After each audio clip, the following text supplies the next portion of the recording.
Yay, we're live. Okay, let's make sure we can hear each other.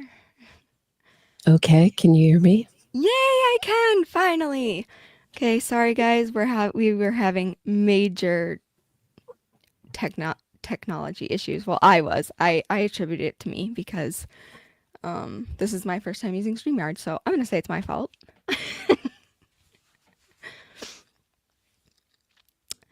Anyway, how are you doing today, Roberta? I'm doing great. Thanks so Good. much for having me. I'm so excited. Um, I, I just have to tell you, I think I started following you maybe 6 months ago on YouTube. Um, and I, oh, I think I might have started with Karen Reed, your Karen Reed playlist. And then I jumped around to, the Adelsons and Amanda Knox. And I just got hooked on your Amanda Knox playlist because I felt it was so relatable for you to say, I fell for this. I fell for her and what she's saying. And I thought she was innocent and attributing that to the media and her PR campaign. And I just, that was so relatable to me. And I was so glad that I found your channel because people, I know you feel the same way about this, people getting on here and just spewing BS about nothing, all the conspiracy stuff just because that gets the click and the view. And I can't do that. I can't imagine like subjecting myself to that. Well, it's easy to do too. I mean, you don't have to do too much research. You can know very little. And you can consume it very easily too. It doesn't take much to consume. This is the thing about these PR campaigns. They make them very easily digestible and very easy to repeat. And the truth is often very complicated and possibly boring and not that interesting. Mm-hmm. So Yes. it just, it wasn't just that I fell for Amanda Knox's PR. It's also that Knox's PR, it's I also fell for her.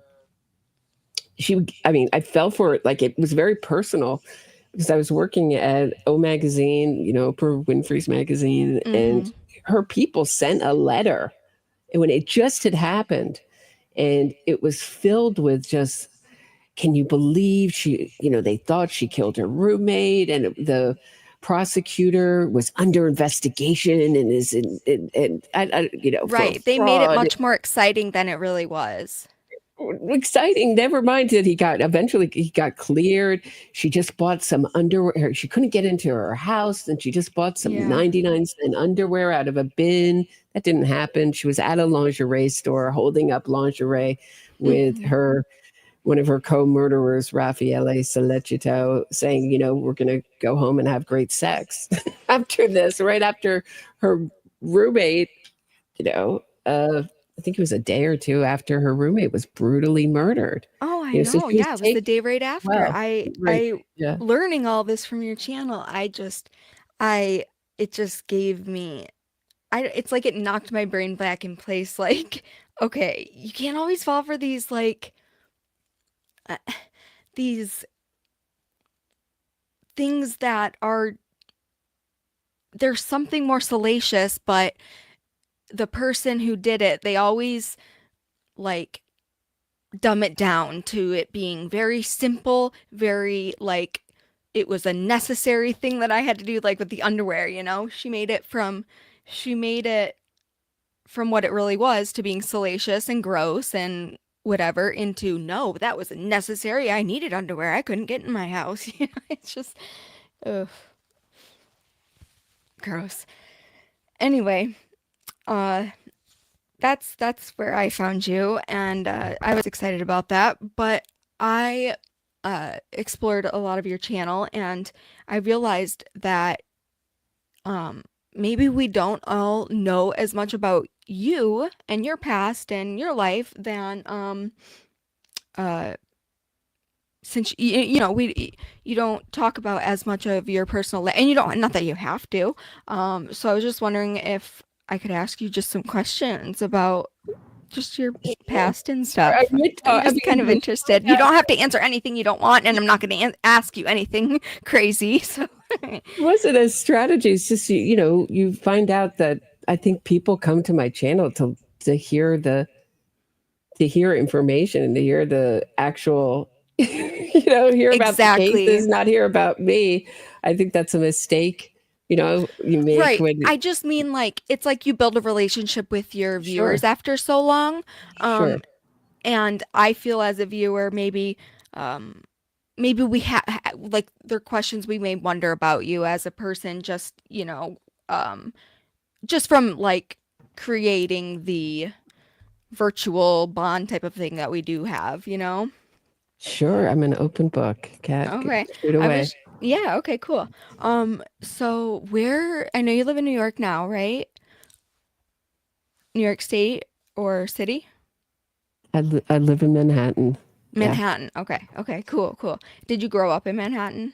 No, my father did. And my father's dream was to grow up in the country. So as soon as my older brother was born in New York City, and as soon as he could, he moved out to where my mother is from, which is New Hope, Pennsylvania. And so I was born Oh. out there and grew up Okay. out there. But my grandmother was in New York. My grandfather had an apartment. He's on my mother's side in New York. So, you know, it was Manhattan was always like kind of, or New York City was always in kind of in the mix. But I grew up in New Hope, Pennsylvania, home of I don't know if you know the band Ween. That's I a don't. yeah, that's my hometown band. Yeah, probably a little before your time. Yeah, that so yeah, it's just about an hour and 45 minutes outside of New York and about 45 minutes outside of Philadelphia. So my Okay. for yeah, and so it was really like my father's dream to live like fresh corn. He just as soon as it was corn season, we lived like right in the edge. Our backyard Ooh. was like a cornfield, and it was like as soon as corn season came, he would get like a pile, like 10 pieces of fresh corn. He'd be like, "This is amazing." He would go Oh, to that the was so it's property. probably really nice though. It Fresh is. I mean, corn, now I yum. understand it more that I've been in the city so long. I Oh really yeah. treasure when I can go out to You the have more country appreciation for it now. for sure, for Yeah. sure. Um, what is something that you loved to do as a child? Something that really sticks in your mind? Love to do as a child. Well, I was a swimmer. I was a competitive swimmer, and I Oh. loved to swim. I learned to swim before I could. My mother held me back. I wanted to swim pretty much as soon as I could, and she didn't let me swim till I was about 2 years old. So, and I just jumped in the water apparently and swam. I know this Oh sounds my like gosh. lore. It sounds like a lie, doesn't it? But they used to say like, "Here comes the baby that can swim. Here comes the baby." You were So yeah, natural. yeah, I like to swim. I like to talk. I was a big talker. Oh, me I too. was pretty outgoing child, and I I was just always very curious. And my mother used to say to me, and I was a big arguer. All that I found useful in I, my I can older age. relate to that a lot. I really can. Because when I feel right about something, I'll be darned, I am right about that. You do the same thing, right? Yeah. You'll argue it to the death. Oh, yeah. Oh, absolutely. Even if, like, sometimes I'll have, like, some certain thing that I know I'll even kind of be wrong about, and I'll be like, I don't care. It's still my way. Like, I don't always do that, but sometimes. It's hard. It's hard. I've just learned like in my older age, it's so much easier to be like, I'm wrong. I am wrong. You know what? I am so wrong. I am this is what I hate this criticism. Like she doesn't want to admit I have no problem now. I find it so freeing to be like, look, thought I was right, but I'm so wrong on this. And I would Yeah. love, I mean, wouldn't it be if we were so wrong on some of these cases? It would be such a better reality. I would love to be. Oh, right. Totally, Right. I totally would stuff, love for right? Lori Vallow to not have murdered her two children. I would have loved to have been wrong about that. I mean, I would love to be wrong that Brian Koberger didn't kill those four beautiful Idaho 4 students, but I know for ding dang sure, that guy is guilty. He's guilty. I don't know why these people think there's tunnels under the houses and all this crazy nonsense. It drives me And just nuts. that video of him is so chilling when I think of Oh, Brian Koberger. God. Oof. And I was and the fact that he was throwing things away in little plastic bags Oh, I in his know. home, Oh, right? just Like, being very he was. I think he wanted to commit the perfect murder, it sounded like. Well, He didn't exactly. because he left his knife sheath there, but because they always Right. mess up. It's not so And easy. that's where I come into, did he leave the knife sheath as a calling card, or was it an accident? I really have a hard time with that, and he really did. He wanted to commit the perfect murder, and it seemed like he was so thoughtful about some things, thought through some aspects about it so well, but then fumbled so hard, like with the DNA. Like, dude, did you think that just because your DNA wouldn't be in the garbage can, they couldn't get to you through your parents' DNA? Like, it just it didn't make Well, sense to I me. think we like to think that we do everything perfectly and consistently in life. But have you ever gotten dressed, done makeup, done everything, and you realize your flies down? Do you know what I'm saying? Like Right, yeah. it's a very human thing where we do some things very meticulously and other things we can get sloppy or we'll just forget or I think we like to think that these crimes are I think we see this in Karen Reed. Why would she call him and say I hate him if she was already on to covering up her murder? Why would she say you're a pervert, John? Why would she call? Because she also had the need to express her anger. The Mm-hmm. murder of John O'Keefe was an expression of that Right, but rage it wasn't and her enough. final discard of John O'Keefe, right? And she just had to, we're contradiction. I think that what innocence fraud or these innocence fraud campaigns take advantage of is this idea is that everything we do is logical or consistent and that there is some kind of logic consistent behavior around murder and I don't and often it's very contradictory and chaotic and and even if it is planned uh, meticulously like Brian Koberger, I think there these people murder because they want to. I think it's really comes down to that's what I've they wanted to do it for what it for it's just not a rational. It Oh shouldn't yeah. be. I mean, it Yeah, shouldn't for be. If it sure. was a rational understandable thing. I mean, we can say there's certain motives, but there's all sorts of underlying emotional things that move people to murder. And I think, and also, you know, we're looking at their psychological makeup. I just, Mm-hmm. That is I've such come a to the and conclusion that's that so that healthy interesting to me. people do not murder. Yeah. Oh And yeah, right. definitely. Right. I think that we've sort of gotten in our minds. I think we've really, our media and these innocence fraud campaigns have really normalized murder and make the public put themselves in the place of the murderer, not the victim. And that's something that I'm working hard to.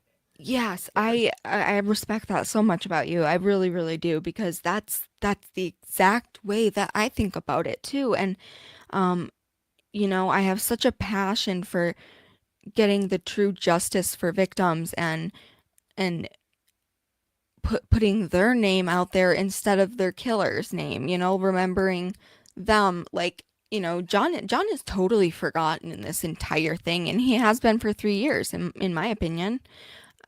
And it's I don't know, it's crazy. And that's where it comes in for me, where I hate defense attorneys, because I just cannot imagine, like, I can't imagine getting up and standing next to somebody like Karen Reed or Brian freaking Toberger, and and trying to convince 12 people of their innocence. I can't do it. Couldn't do it. Can I put their ass in jail?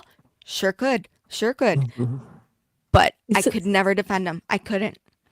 right. I think there's a bunch of us that that really, it's just a rare person that couldn't, it's a rare lawyer that says they, because a lot of these defense attorneys start out as prosecutors, just like Karen Reed's fraudulent lawyers, Alan Jackson, David Yannetti both started off as prosecutors, but the big money, and this is what made me laugh so much when it came out that Hank Brennan was getting up to $250,000. So they capped his pay at $250,000, and I mean, it's so it's really minute compared to what these defense attorneys, a big time defense attorney Oh like yeah, this is what. these high profile defense attorneys. Oh, I know, Right. they're making millions.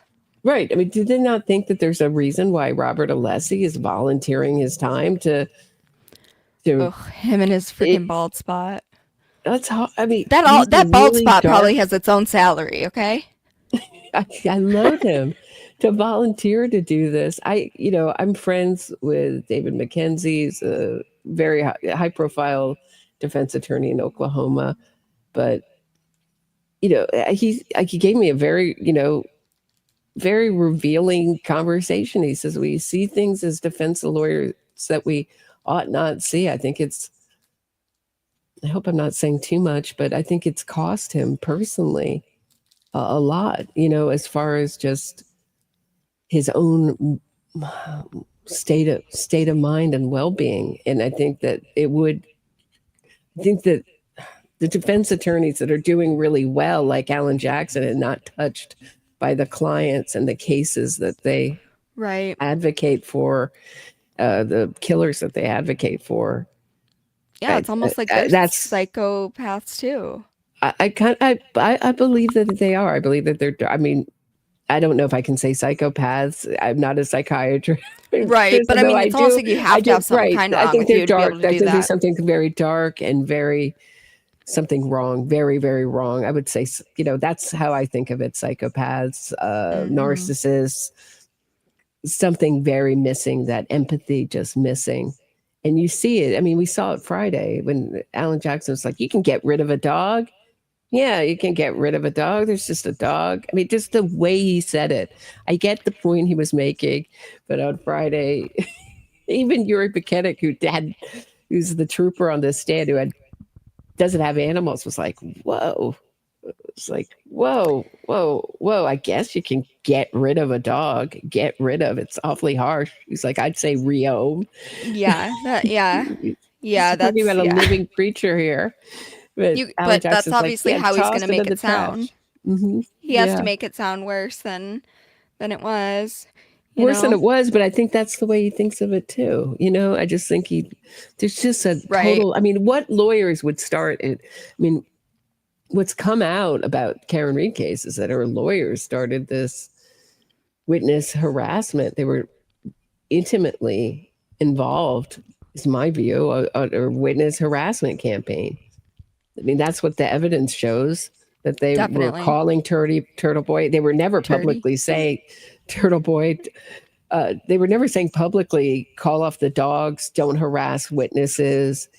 You didn't see them busting into the rolling rally saying, stop this. You can Right. advocate for my client, but let's end this. They were cheering it on. Looks like very much part of the planning, and intimately involved. This was a strategy because Karen Reed couldn't defend herself in court, and there weren't good enough lawyers to lawyer her way out of it. Yeah. Yeah. And I it makes me wonder how they're gonna do after this, as far as, their clients. And if I wonder if they see this as, okay, let's keep going this way. Not only did it make us a ton of money, but look at all the supporters we got for our client. Like, this is working. Do they see this? Do you think they see this as this is working for us? Or at this point and how late in the game we are now and how it's kind of, you know, the state is kind of I'll say this. In my opinion, the state is winning, right? Um, they haven't, obviously the defense hasn't put up their case yet, but their momentum is slowing. The defense, it really is. You can tell that they're starting to have conflict personally with each other. I can tell that just from the way they're sitting at the defense table compared to last time, and how they talk to each other and their body language and all that. And I just wonder if they see this as a success and something they could continue into further cases. Well, they do. I mean, they will move on. There's always some dark, disturbed psychopath who's murdered someone or preyed on someone that will come to them for a client. I mean, we thought, at least I thought when I was covering the Nexium case and Mark Agnofello was representing Keith Raniere, the Hmm. Nexium guru, I mean, he did such a, I think, a poor job representing him. And he was giving these public statements like these women who were abused and preyed on.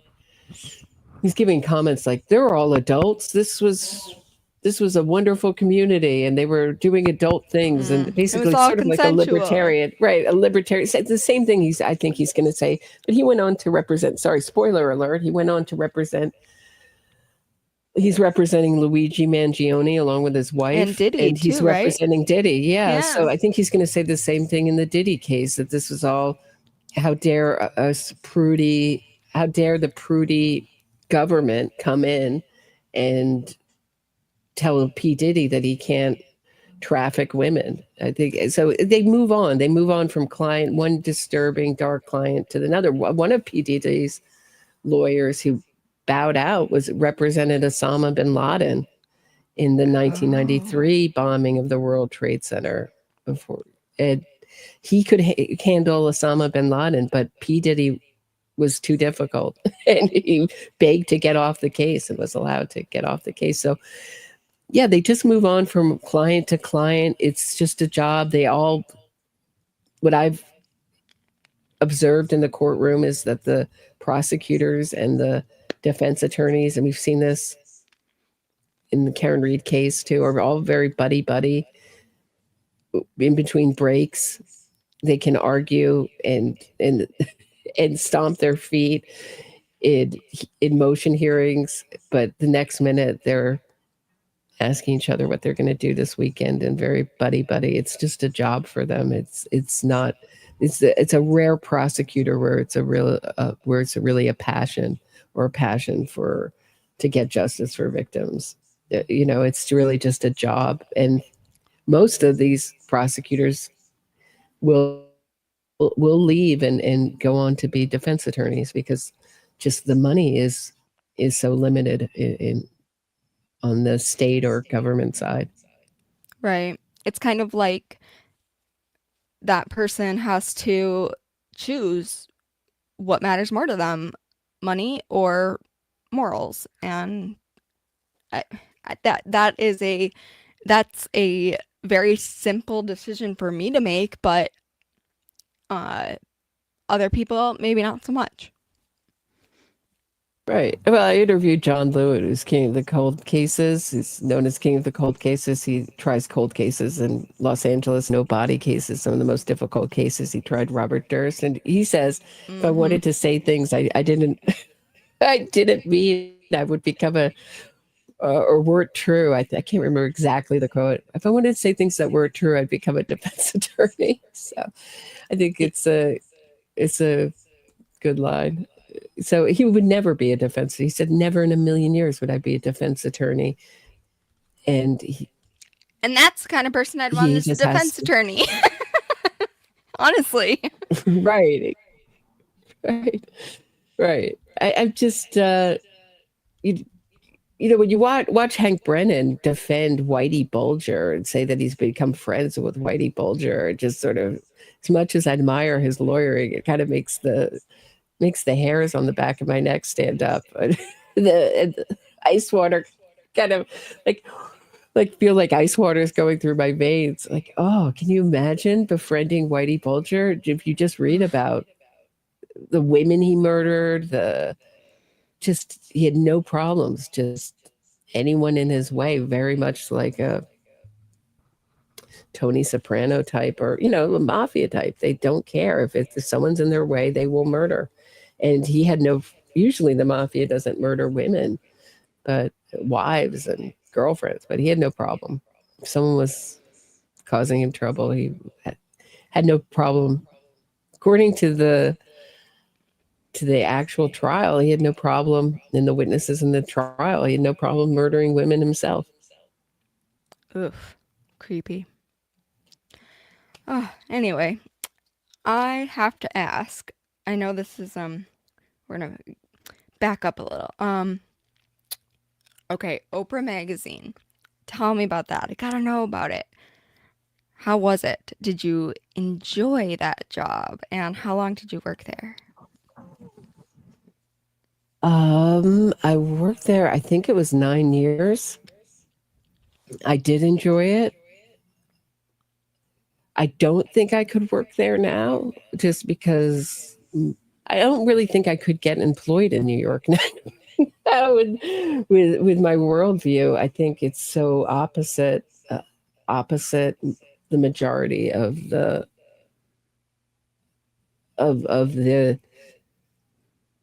workforce. But at the time, I mean, as soon as, like, I just can't even imagine. I mean, there's times when they brought in, it was very disturbing when she started advocating for John of God. And there were people in the office saying, "What is she doing? This guy's," we didn't know he was a predator at that point. Just so Mm-hmm. you know, John of God was just for the audience that may not know, John of God, I've done at least one episode on him. He was a faith healer.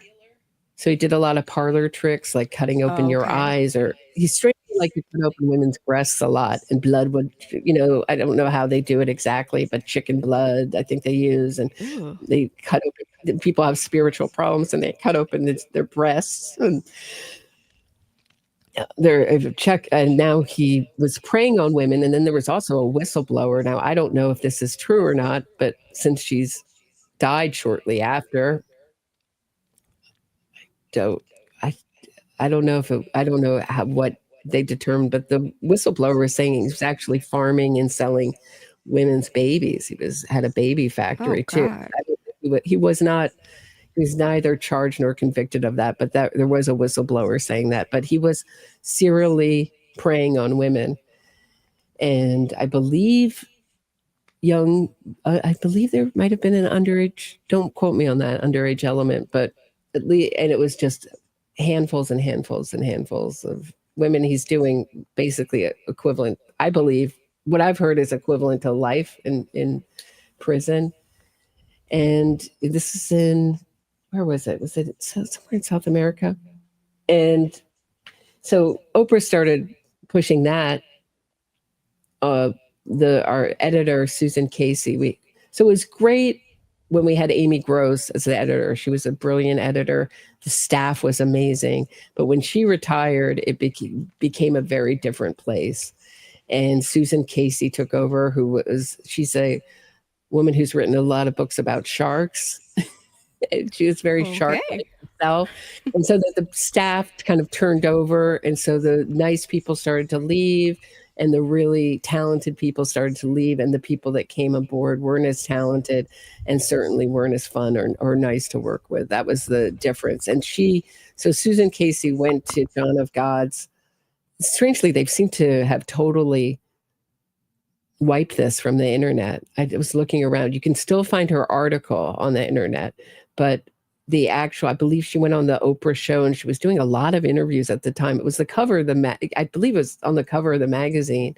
Susan Casey, our editor, goes to John of God and cures our grief, because Oprah knew that this would be a big sell. People always want to hear about easy miracle cures, whether it's Ozempic or whether it's John of God. And I and many other people, I didn't have any power at the magazine, but many other people higher up than me were saying, "What are we doing? Why are we pushing this nonsense?" And it sells. That's why we were doing it. It sells. Yeah. It's so dangerous. I mean, there's a great BBC documentary on John of God, and it just dealt with the predation of terminally ill people who went to John of God for a miracle cure. So they would have a room in John of God's villa. He didn't charge anything for the actual cure, but he would charge for these treatments, like these extras you could get, like magic water and I think other Oh stuff. I God. don't know exactly what. It, and they would have a whole room full of, how do you say it, wheelchairs and crutches that people just left behind because they magically walked. Oh. So people, instead of spending their last months and last minutes with their loved ones, and I was very sensitive to this because my father, when I was 16, my father was diagnosed with stage. First, he was diagnosed with it. He was diagnosed with colon cancer, and it didn't become. They thought he had very good outcome, and then in 2 years it was back. He had a reoccurrence, and then they told him, he had a year to live. So Oh, that's to think awful. that, any of this kind of snake oil salesman stuff being pushed on people where they could really be spending their time with their loved ones. Instead, they're with this serial predator. We didn't know that at the time. John of Right. God, I'm sure Oprah had heard rumors. I would think. She would be in the know or be up to be warned, certainly. And for us to be pushing that. So that I came in also at the time when A Million Little Pieces, that was my first thing when I first got hired, and it was only part-time. So I went from part-time to full-time. What was your Uh, position there? I can't talk about it. Oh, Sorry. okay. I'm No, sorry. Yeah. that is no, that's totally fine. You're all Yeah. good. Um, she makes you sign these waivers, Oh, I'm and sure. yeah, I'll tell you off the air. I'll tell you Okay. off the air. Yeah. Okay. But so A Million Little Pieces had just come in the book. Probably shouldn't be talking as much as I do talk about Oprah, but go ahead, try to sue me. Try to sue me, Oprah. I mean, he knows everything I'm saying is true. So A Million Little Pieces had just come out. You're probably too young to remember this. So this was a big scandal. So Oprah's had all these scandals. She seems Teflon. So no matter what she promotes, how many con artists she promotes, and I believe, my personal opinion, don't sue me, Oprah, it's my opinion, is that anyone she pushes is a con artist. So it used to be a great thing on Suze Orman, a great documentary on all how she really knows nothing financially. It is a con artist. Whether it's Suze Orman or Dr. Phil, or I feel like anyone Oprah's pushing, you should probably avoid, or someone, Okay. Marianne Williamson, or anyone spiritually. Eckhart Tolle was another thing that she discovered when I was at O Magazine, Eckhart Tolle, and they were asking us to take courses, and I felt he was very creepy. I wanted nothing to do with it. I wasn't. They were okay with me not taking it, but they were encouraging everyone to take the Eckhart Tolle course, and I was like, no thanks. But so back to A Million Little Pieces was this book about. It was supposed to be a memoir. This was a time when memoirs were really hot, and Oprah had her book club. And for the book club, everyone was like, you got to read this book, A Million Little Pieces. It's the book club thing. It's so amazing. It's so powerful. And so I went and I bought my own copy. I wasn't given a copy. I bought my own copy. I thought, I, and I read, I was like, every page was a cliche. And so I started to have this game with my boyfriend where I'd read a sentence and a couple sentences, and I'd ask him based on cliches how it ended, like what was the next sentence, and he would always be able to predict it. I said, this is just ridiculous. No way is this true. He goes into rehab. He starts out as a crack addict, and he goes into rehab, and the mobster befriends him and has a whole big banquet for all the people in the rehab with lobster and shrimp. But he takes him under his wing because he realizes he's true blue. And I mean, It's so ridiculous. And Oprah believed every word, and it was a big scandal when it turned out it was totally made up. He wasn't in prison. He, the mobster was made up, believe it or not. I know it's shocking. And she had him back on and publicly humiliated him, basically. Oh, wow. And then there was all these lawsuits with people who bought the book, could send the receipt. I don't know who keeps the receipts for their books, but congratulations if you do. And they could get their money back from the publisher. And I believe he was sued personally. It's my memory.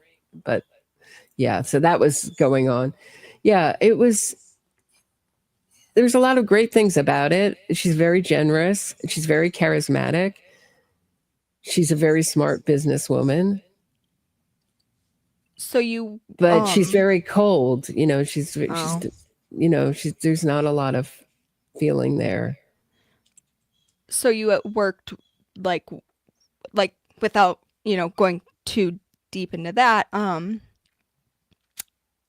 like one-on-one personally with her or spoke with her She personally? came You've to the had that magazine. opportunity? She came to Okay. the magazine multiple times, Okay. and she would always run into the book editor.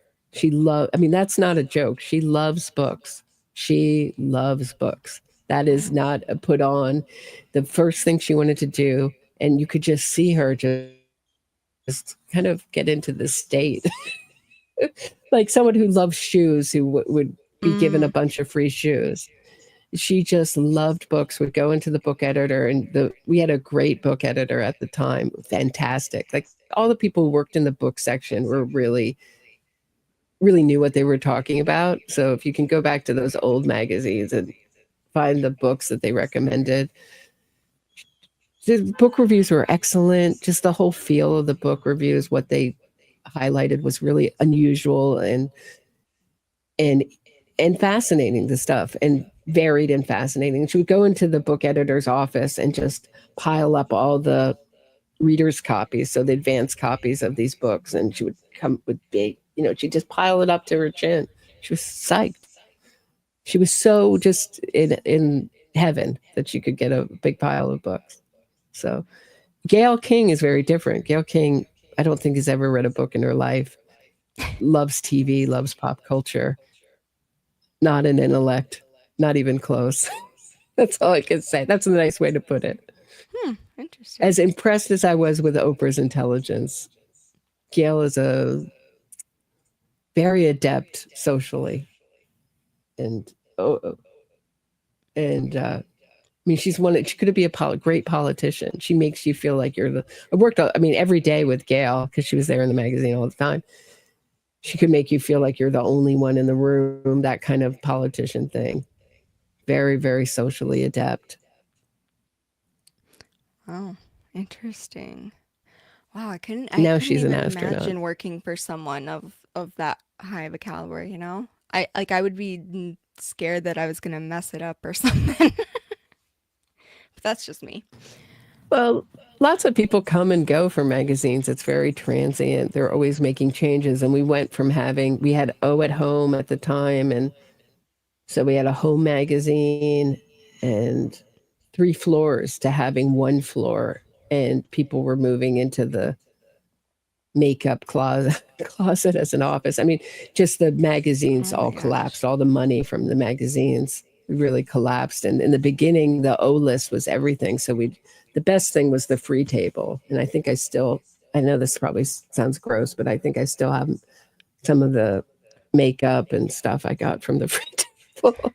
It's great for gifts, great for there'd just be always a bunch of free makeup or free stuff that came in that they wanted to review that wasn't being reviewed and was going out. Cool. Very cool. Okay, I did see a few people in the chat who are asking about your cats. How many cats do you have and what are their names? I have 2 cats. I have a girl cat they're both rescues. Tra La La is my older cat, girl cat, who's very mellow and quiet and sweet. We call her the nurse. Like she'll just always come to you if you're feeling bad.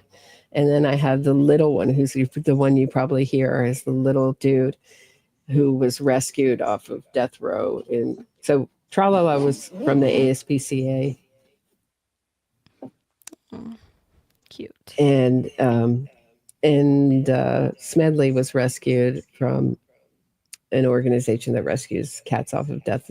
He was rescued off of death row as a kitten because he had so many illnesses as a Oh, kitten. You can see his one bad eye still, but I mean, he gets along fine with it. It's just a yeah. little hazy, and he's I think he's half Bengal, so I don't know if anybody's ever had a Bengal cat. He's very high energy.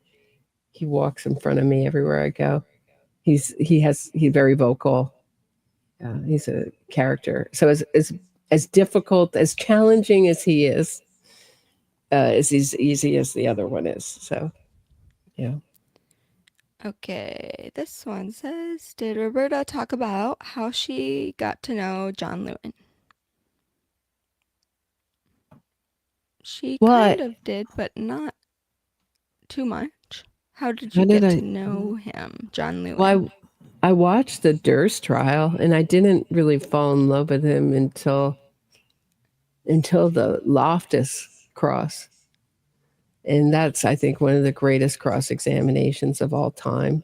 I have it. If you haven't watched that cross in its entirety, I really encourage everyone to go. It will take you a while, but it's worth it. It's one of these things that's really worth it. He just knew everything about her entire career. He just demolished her, and he talks about so anyway, so I saw that cross, and I loved it. It was like he crosses people, the way he puts it. He says he likes to ask the questions of which there are no good answers. He just demolished her. So in my day, so there's a kind of these branches of innocence fraud, and one of these branches is, I'd call it like the Center for Reason and Justice. It's like the child predator wing of innocence fraud. And it was really popular in the 90s. There's a great book called The Witch Hunt Narrative by Ross Cheat, Cheit. He's a he was a tenured, he's now retired, but tenured Brown professor. And he went into all these daycare cases and cases where they say are either satanic panic or mass hysteria. And we had the same kind of journalists pushing forward this idea that all these child predators were innocent. And so Elizabeth Loftus straddled both the innocence fraud movement with the Innocence Project. She's featured on the Innocence Project website. She's one of their favorite experts. She's pushed forward this idea that we can't believe anything that we see or hear, that no human is ever reliable. She testified for Ted Bundy, Ghislaine Maxwell, Bill Cosby, the Hill. What is it? It's like a huge list. I want to say, what is it called? The Strangler, the Hillside Strangler, I believe. Is that his name in Yeah, that California? sounds right. Richard Ramirez. Just like a huge list of disgusting people, and not only that, she befriended Jerry Sandusky. And Tim Hennis. She personally got out of. Really was responsible for overturning his conviction in the second trial. Right after that, they found his DNA. He had killed two babies and their mama, Katie Eastburn, and their two daughters on a military base in North Carolina. And he had a Ricky Schroeder. They made a TV movie about it. I'll get to how I met John Lewin in a second. So Ricky Schroeder was in this movie called Innocent Victims, meaning Tim Hennis, the murderer himself, was a victim because he was innocent. So Oh, he got wow. off. He was convicted on the first trial. Then they had some technicality, and his conviction was vacated, and they tried him again. And then he was acquitted then. And Elizabeth Loftus went around with Tim Hennis to the Joan Rivers show and these Innocence Project conventions and touted him around as innocent. Then DNA came around and they found Katie Eastburn, his DNA inside this mom, Katie Eastburn, and they tried him militarily. And that's where he sits to this day on military death row. And she still teaches his case like it's a case of innocence with no update on the fact that his DNA was found. She says that it may have been corrupted in her cross somehow, some vague way. It may have been. So I saw that, and I wrote him. I wrote him an email, and then about two hours later, I get a call. This is John Lewin, and it's really the only time that I've ever kind of gotten starstruck and freaked out. So so yeah, that's That's pretty cool, though. mhm. Yeah, I don't know like, I don't know what I would do if Hank Brennan just called me up. I'd freak out. Right. You Asked him get on like a a date. number. It's like a Los Angeles number on your phone. You're like, "Hey, this is John Lewin." I was like, "Excuse me, I need a moment." Excuse me, can you just say your name again one more time? I was like, I really was in. It's probably embarrassing to talk about, but yeah, yeah. I mean, these. I'm trying to get over my lawyer worship. It's not, you know what I mean. I don't, or what my fandom is a better way of these lawyers because. But I just thought his cross was amazing of Elizabeth Loftus, and it was so great to see her taken down. She was such a powerful figure, and she still is, and she's still indoctrinating. There's a million teachers still teaching, her ideas. Her Yeah. ideas are still spreading. I mean, I get it. Memory is nobody thinks that memory is like a tape recorder. Nobody thinks of it, but she stretches it. So she stretches it to mean that we can't trust anything. Really, it's just a part of a RICO grift to get killers and predators off. That's what it is. My view. It goes Me all through our. too, Allie. Allie says she has a crush on Hank Brennan. He's 10 out of 10. He's not good looking or anything, but I mean, not that he's bad looking, but he's not particular. It's not that. It's his brain. It's the way he thinks. It's the way he everything. I mean, he's definitely way too old for me, but I'm impressed with his brain. And I mean, I suppose I don't consider myself a fan of these people, these prosecutors that I like. I think it's just like I have so much respect for the work and um, the way they think, I guess, that I don't know. I guess I just look at it a little bit differently than like a fan type of thing. I see a fan being like Aiden and Karen. Like Aiden's obsessed with her and he's her fan. Turd boy. I think it's more of a symbiotic relationship with Aiden and Karen. I think they're two psychopaths who Yeah. they can use each other and they love getting over. I mean, they're just trying to, I mean, not only, getting over on the man, getting over on the system, conning the public and getting rich. I think Karen has profited off her crime so much. I mean, but yeah, I mean, what I mean about these lawyers, I think there's something very powerful, like the same way a rock star takes over a stage, the same way a lawyer can take over a courtroom Right. and have such control over the courtroom and control over the language and have such power. It's I'm trying to view it.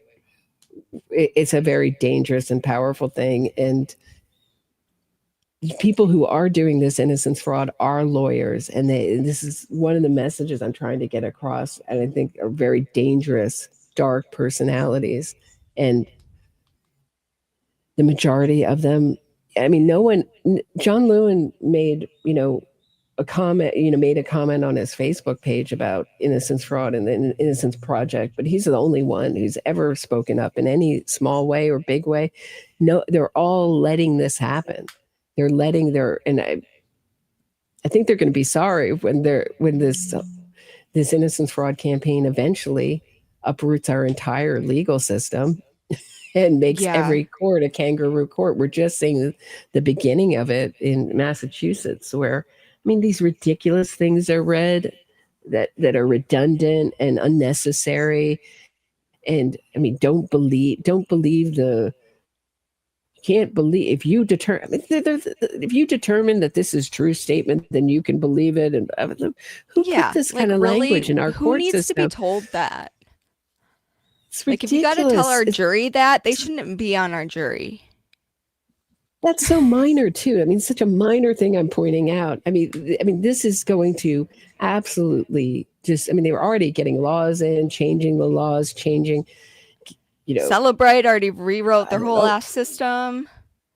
And I felt Well, I was like they thinking were about trying to in get that in there. I felt like he was, um, I forget who, it must have been Brennan, questioning, gosh, who was up there? Ian Whiffen, I think it was.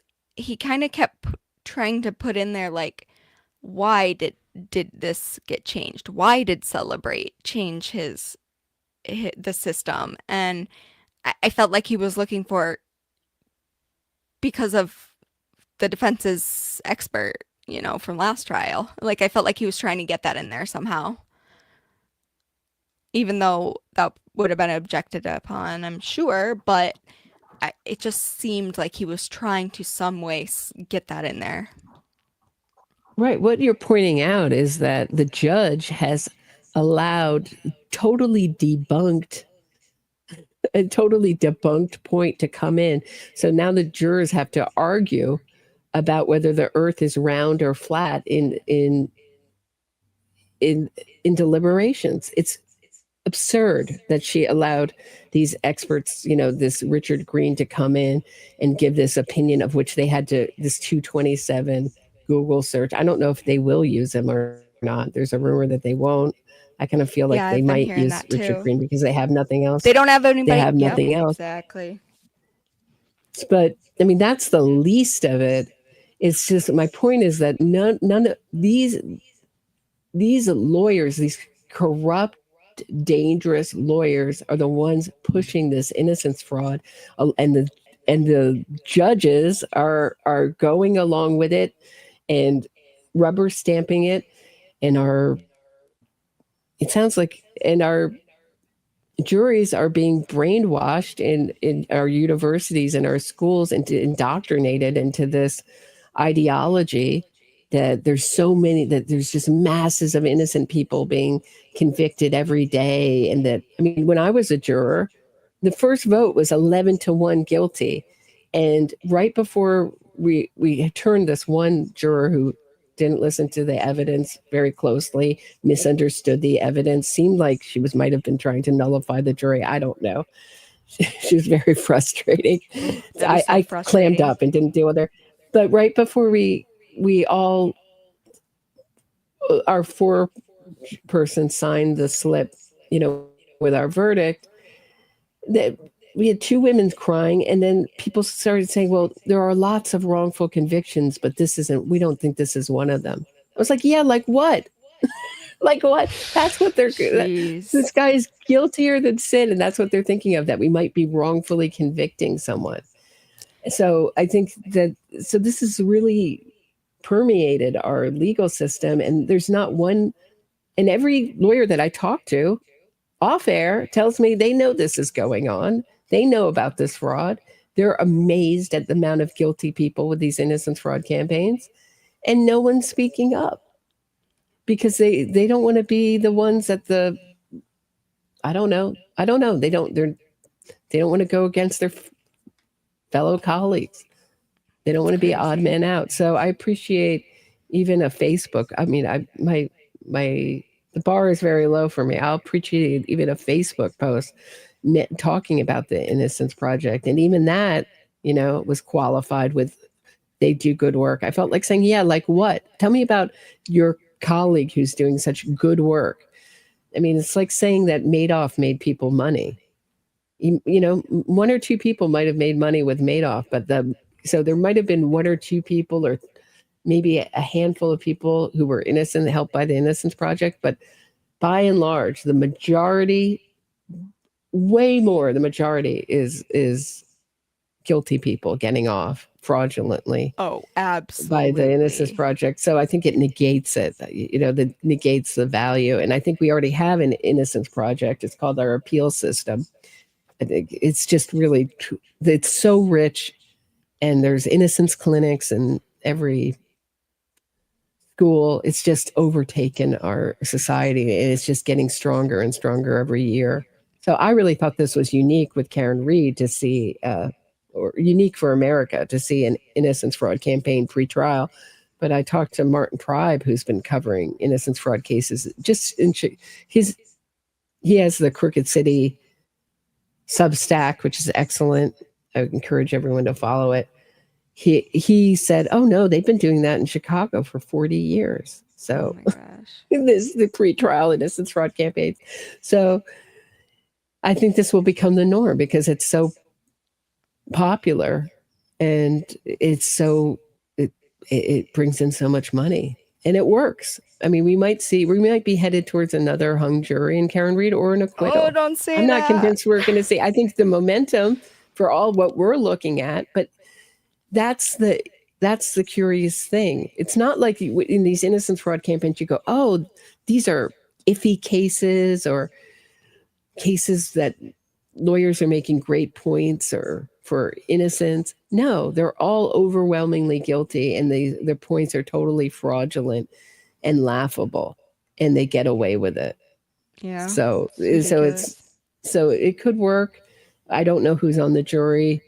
We hear very good reports coming in from the jurors being very disgusted with Karen Reed, very disgusted with her lawyers. But I also heard a report of one juror nodding along with Alan Jackson. So you don't know who's on there. And and Turtle Boy was telling people to get on the jury and just don't get caught. So they were actively trying to nullify, corrupt this jury with Karen Reed. So It's yeah, ridiculous. I think and that. Oh, you're go right. ahead. The judge is totally, part of the defense team at this point, and she's an innocence fraudster herself. If you look at, former defense attorney, and her interest is wholly with Karen Reed and her lawyers. I'm really glad you said that because I have a clip I want to show you real quick. Um, let's see, how long have we been on? About an hour. Okay, we can watch this clip. I wanted to get your opinion on it, and it relates to exactly what you were just saying, except it's the opposite opinion.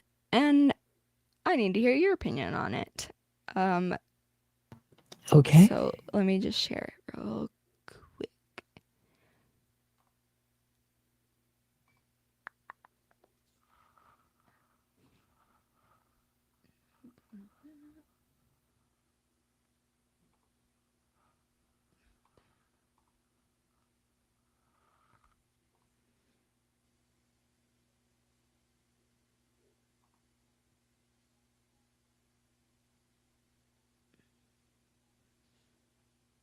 Okay. Can you see it? Good. Yep.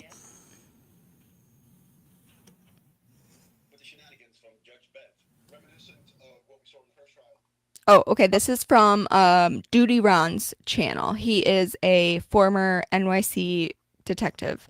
And he has another guy on here too who is also a former NYC detective. And this is their opinion on what's going on in Karen Reed. And I think it's ridiculous.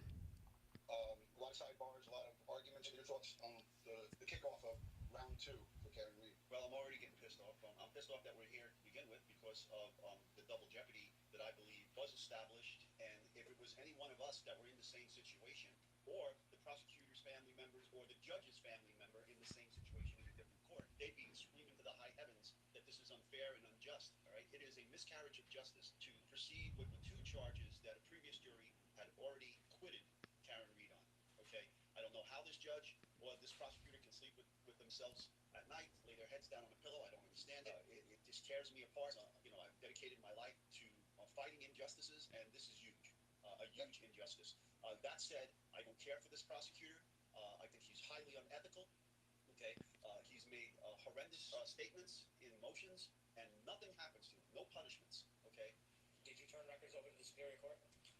provided a copy of that production notice to Ms. Little. Did you provide the records to the Superior Court? I didn't directly email that to the court, no. Did you indirectly email it to the court? It was my understanding that it would be passed along to the court. So you did not, pursuant to the order, provide the records to the Superior Court, did you? Not directly to the court, no. Back in March of 2024, you spoke on the responded about, again, analysis that I've done. That's This part didn't really matter, so I skipped through it because I just wanted to hear Duty Ron's and Ed's opinion. you sure are. I don't like Judge Bev either, and her condescension to the defense team, and the way she treats the prosecutor with kid gloves and slams the defense team. I'm sorry, I feel she's biased. This is Definitely not crazy. wrong. You hit the nail on the head. I mean, Judge Beverly Canone, very, very one-sided, and it's not even. She's not even trying to hide it. She's blatant about it.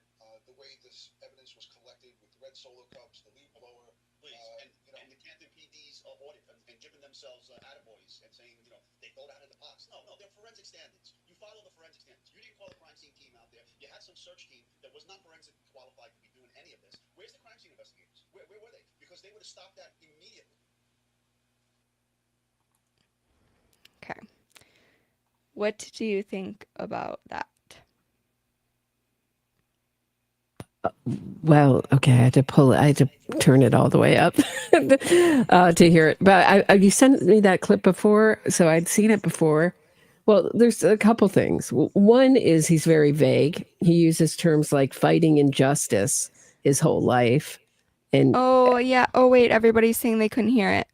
Oh. so what you want to do is you want to go to present, and I think you were sharing our screen. And so you want to like open another tab and share another tab totally separate from this tab. So it Yeah, looked like you it's were sharing this because tab. Yeah. it's because I have it. Do It's you have it as a video file? Then you should share it as a video file. I don't have that up. Do you want me to share it? Hold on. Let me see if I can do it. Oh, I see. Video file.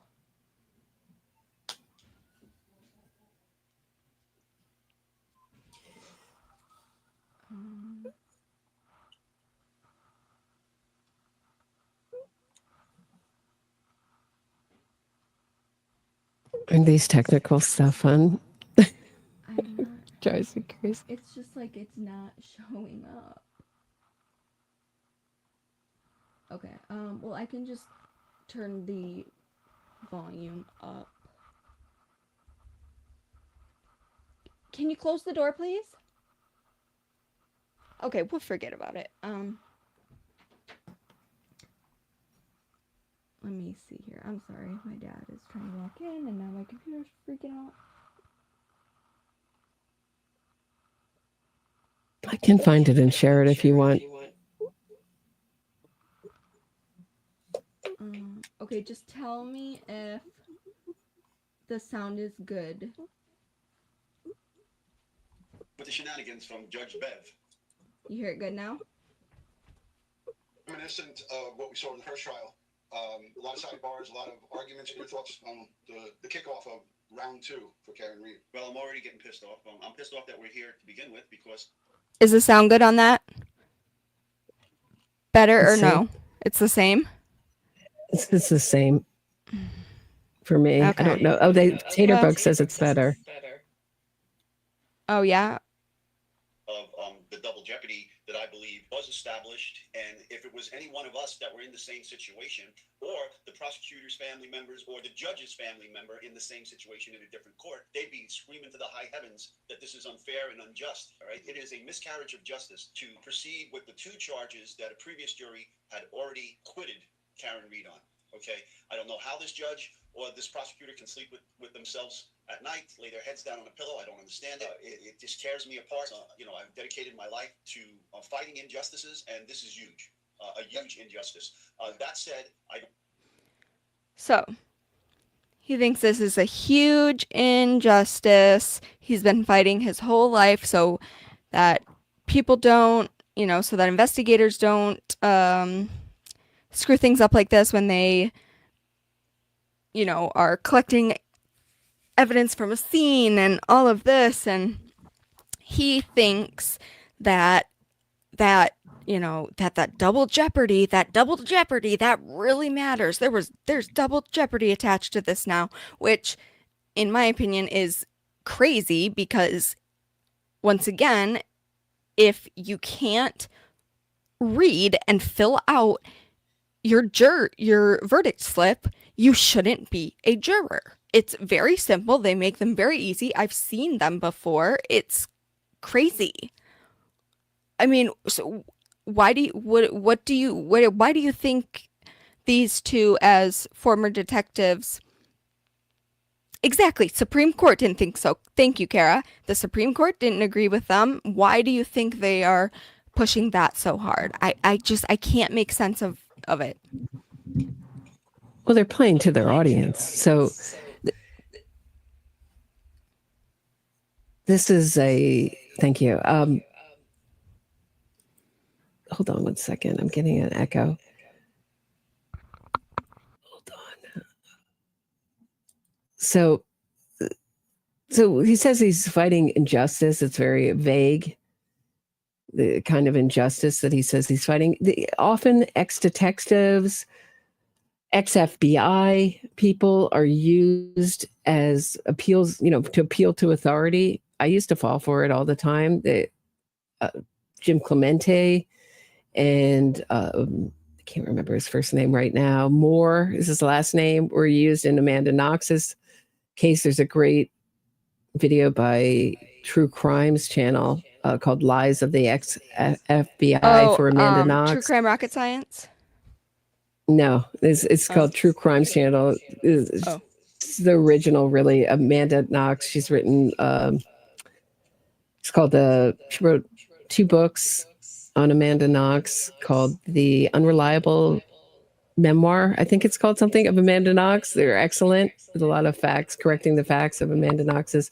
But I can show it. I think I've shown it on some of my. I believe I've shown it at least on one of my Amanda Knox's episodes. There's so many, but they're used to convince people that if you don't see Karen Reed's innocence or Amanda Knox's innocence or Stephen Avery and Brendan Dassey, 2 other deranged and dangerous convicted killers, innocence, then there's something wrong with you. You just don't have the expertise or the knowledge or something else is wrong with you. And they're very vague as to how the judge is being. I can tell you how, in specifics, how I feel the rulings that the judge did that were preferential to the defense and unfair to and I've talked about them at length. I don't think my audience wants me to go into them right now, but this is all shorthand. There's notice that there's nothing really given. It's just stated as fact. And there's no, as the young people say, no receipts given or evidence given as to why. And this double jeopardy thing, the Supreme Court, thank you, Cora. Is it Kara? Kara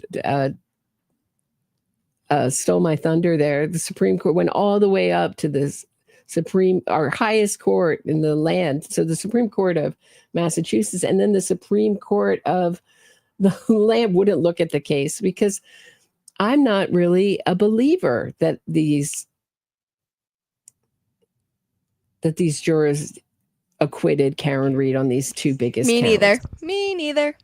So I think that this was another way, another fraud push to try to get Karen Reed off of the counts with strangely, they all agreed on the counts with the biggest prison time attached. Isn't that unusual? And if you look at these I've shown these juror forms before, they were all individual.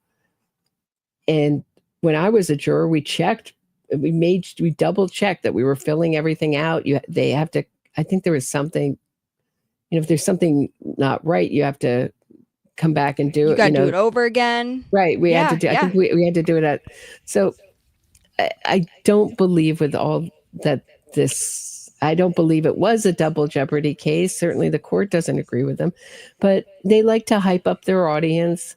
It also brings in the do-re-mi. People will pay to hear this, to hear an opinion that kind of riles them up and they agree with, right? like, oh yes, it was an absolute injustice, and Karen Reed is innocent, and the I'm sorry, judges go Frankie Figs, against her. but Amanda Knox is not innocent. I don't know why you think that or where you got that, but she's not. Her DNA was on the murder weapon. Her blood was mixed with Meredith's blood all over that place. She's not innocent. Her PR She team might tell lied. you She so, got but she's caught in a not. million lies too. Don't forget Amanda Knox's own lies and contradictions, and then she blamed her boss for her murder. What innocent person blames a boss who was very nice to them of her murder?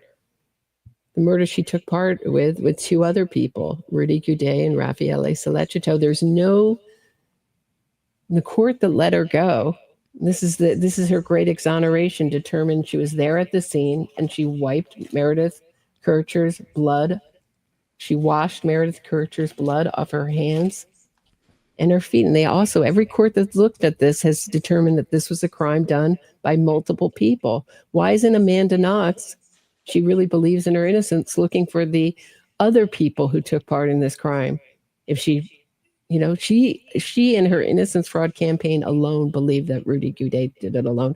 Not one court, even the court that let her go, believes that this was a crime of one person. Certainly, if you're going to say Rudy Goudet was involved, I agree with you. He was absolutely a co-killer in all of this, but so was Amanda Knox and Raffaele Solecito. And to say that Rudy did it alone means that all the DNA that implicates Rudy Goudet is correct, and all the DNA evidence, forensic evidence that indicates Amanda Knox, and there's a lot of it, and Raffaele Solecito was wrong and corrupted. This is the same investigation, same labs. That's not a logical conclusion. Okay, and her response is, you know why that transpired, where she said Lumumba. I don't really know what that means. Why that, you know why that transpired. No, we don't know why she blamed an innocent man. We don't know. Because she didn't want to face her own guilt. That's why, to save her own skin, which she has no right to do, so I don't.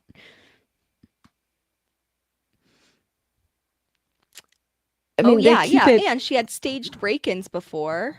Murder by Maestro reminds me. Amy Gill knew from her own book she was guilty. I didn't. I mean, I didn't read her book, but I was totally fooled. I really thought I was on her side. I had to become. First, all the people say I was so biased. I was biased the other way towards Amanda Knox.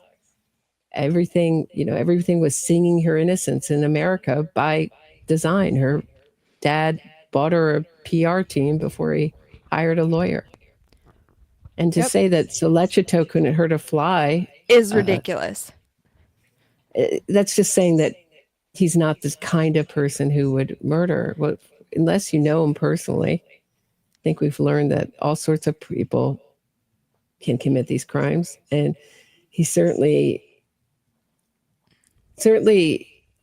how do we say it? The things found in his apartment and on his computer were in Yeah, line he's with the, no yeah. angel. Oh, He you may know not. him personally? You know him personally? Okay. Me? Be careful. He says he knows him personally. Be careful. Is Oh, this Frankie Amanda Figs Knox? This is does. Amanda Knox in the chat.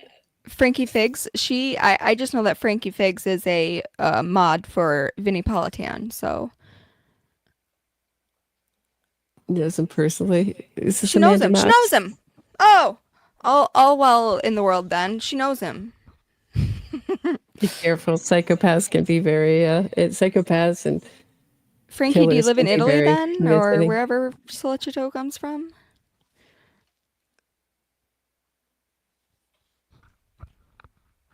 Let's see what else. What is it? It's like Amanda Knox is always like finding anything with herself. So funny. I know. Like if she was innocent, she would have shut up 12 freaking years ago. I mean, she makes it still about her and her wrongful conviction and her wrongfully accused, and who cares about Meredith because I was wrongfully convicted. I mean, that's how she comes across, and it's disgusting.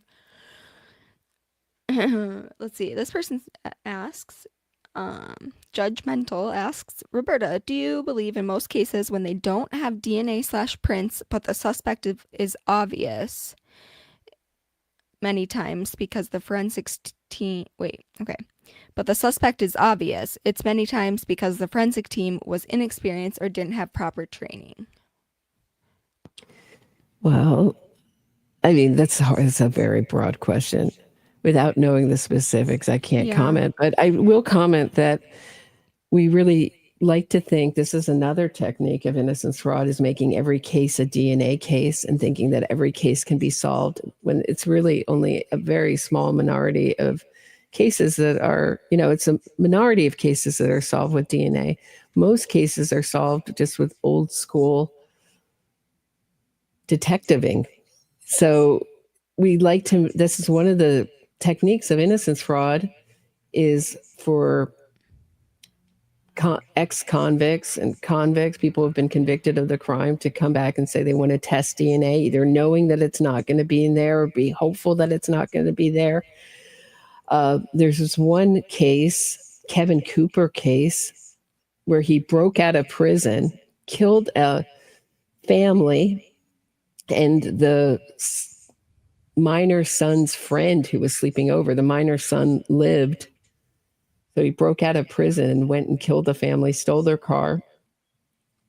And Kim Kardashian and the Innocence Project, along with a New York Times writer named Nicholas Kristof, were all advocating for his innocence. It was made The Daily, which is one of the biggest podcasts in the world. They were all advocating that Kevin Cooper was innocent and that this DNA was somehow, or that the evidence was planted or was a corrupt cop. And they were pushing for more DNA testing, and they were attacking Kamala Harris for blocking the DNA testing of the crime scene. They wanted to test the items that weren't even argued in closing argument. And eventually she said, no, there's enough other evidence that proved his guilt. You can't retest, because they know that this is it's a grift. It's a grift. Because if the DNA isn't there, not all DNA is there. Not everything is touched. Not all DNA is left sometimes. And sometimes other DNA that is left at the crime scene, I'll talk about another case in a second, is related to the crime. So eventually Jerry Brown approved the DNA testing, and they tested the DNA, and lo and behold, it was like this Kevin Cooper touched everything or left his DNA everywhere because it came back with his DNA. Did the Innocence Project walk away? No. They doubled down on innocence, so much so that Newsom had to have an independent, and this is another grift of the innocence fraud, these groups of experts, quote unquote, that reinvestigate a case years and years later, and they confirmed his guilt.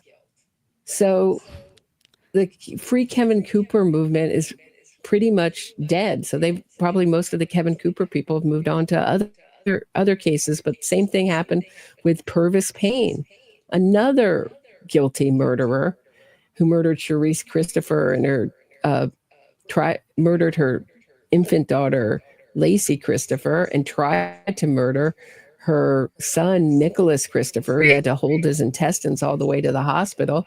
Oh His my God. DNA was his prints were found all over the scene. He was seen by the neighbors opening and shutting the door when the victim tried to escape. He testified in his own defense. They asked him how blood got on his shoes, and he said, I believe he said something like, that's when the victim, Charisse Christopher, hit the wall. They were like, excuse me? I mean, this guy is the most guilty person ever. He was wasn't caught, but while he was fleeing, he ran into a police officer covered in blood, was found hiding in an attic later. Doesn't this sound like a great case for innocence? Uh, Oh, it sounds like and right, a horrible, mess. horrible mama and baby murderer. And another case, I believe, Kim Kardashian and the Innocence Project champion, he got the death penalty. And they retested the knife in that case, the murder weapon, and they found Purvis Payne's DNA on the knife, but that's not what the press went with. That was like in paragraph 3 down. Instead, they went with some incomplete, meaning it would never be matched to anyone. DNA was found on the knife, and that was the lead. That's what the press led with. That new suspects, meaning this incomplete DNA, probably just hanging around on this kitchen knife, proved Purvis Payne will never be matched to anyone because it's incomplete. Proved Purvis Payne's innocence, and that guy eventually with the Innocence Project, so they didn't walk away when his DNA was just like they didn't walk away when Kevin Cooper's DNA. They doubled down on their efforts to free him. And eventually he may be freed in a couple years because they got him off death row into general population. They reversed his death penalty conviction on the idea, this is another technique that they use, that he was too stupid to kill. Like, he's not the brightest guy, but he's certainly not so mentally challenged that he can't be executed. But they push that. And I mean, and he's now may get out and may be paroled in a couple years. So you can thank the Innocence Project for that. These are just some of the cases. So we like to think that the Innocence Project would walk away when their client's DNA is found. No, no, no. They doubled down. Crazy. So DNA is everything. It's exonerating until when it's not exonerating, it's to be forgotten and ignored. So I can't tell you. I just can say that you have to remember that the Innocence Project was birthed out of the O.J. Simpson movement, where they discovered that many people didn't really understand DNA and that they could manipulate courts using DNA and get people freed using DNA. So, and misrepresenting the significance of it. So if no DNA is found, it's exonerating of their client, and all the other evidence goes out the window. Right. And very seldomly is person, we understand these cases are a totality of the evidence. It's not one piece of evidence. It's not just a confession. It couldn't be. It's legally not allowed to just be a confession, or right. So it's a lot of other evidence that convicts these people. And so all the other evidence goes out the window, and then the press starts writing about them like they're exonerated. And you'll see that people like Marty Tankleff, there's another, please go, it's probably one of my favorite episodes I've ever done. It took years for me to go through all the transcripts and court transcripts and case files and that court transcripts and appeal documents in that case and find them and go through them. That guy also had a PR agent, the same PR agent as the West Memphis Three. And he uses this word exonerated. He has an exonerated license plate. His handle on Instagram is exonerated. And now he leads classes at Georgetown University he brought on Adnan Syed, and he leads young people into investigating convicted killers' cases to get them freed. So they investigate innocence. So I really encourage everyone to also watch the documentary, A Murder in the Park, about the Medial Innocence Project in Northwestern. Yeah, that's a really good one. Yeah. So, I mean, it's really a dangerous thing that we're doing, uprooting these convictions. The people that know about these cases are long gone. The prosecutors sometimes are dead or retired or moved on to other cases. And there's no one there really who cares about these original convictions. And the victims' families are often so traumatized and broken apart that they can't and don't have the power to fight for their loved ones' convictions. I mean, a real profile encourages the family members who have stood up and really fought Rodney Reed's conviction in Texas. I mean, that's another one that Dr. Phil, who's very intimately involved in pushing all this innocence fraud, um, along with Dr. Oz, he pushes it too, is they're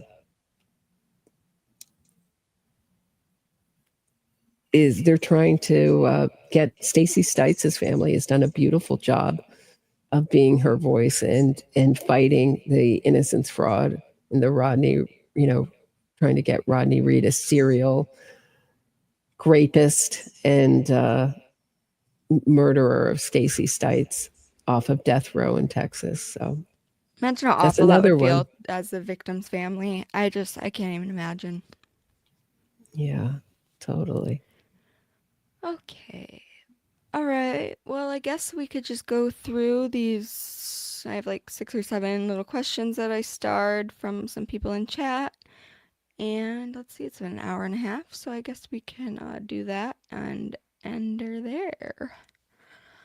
Okay, Tammy would like to know how tall you are, Roberta. I don't know why, but she is wondering. How tall I am? Yes. Um, I'm 5'7". Okay, Tammy, there you go. Roberta is 5'7". Tammy would also like to know what our opinions are. Okay, she thinks that Karen faked getting sick at school, like 1st through 12th grade, and would call her dad mostly to take her home for being sick, but not actually being sick, just faking it. Um, and then she says faking it, then did it as brain wiring by teen. Okay, I don't know what that last sentence means. Perhaps Tammy, you could Oh, I know clarify what that a she means. little. I know what she means. She means Okay, that. So go ahead.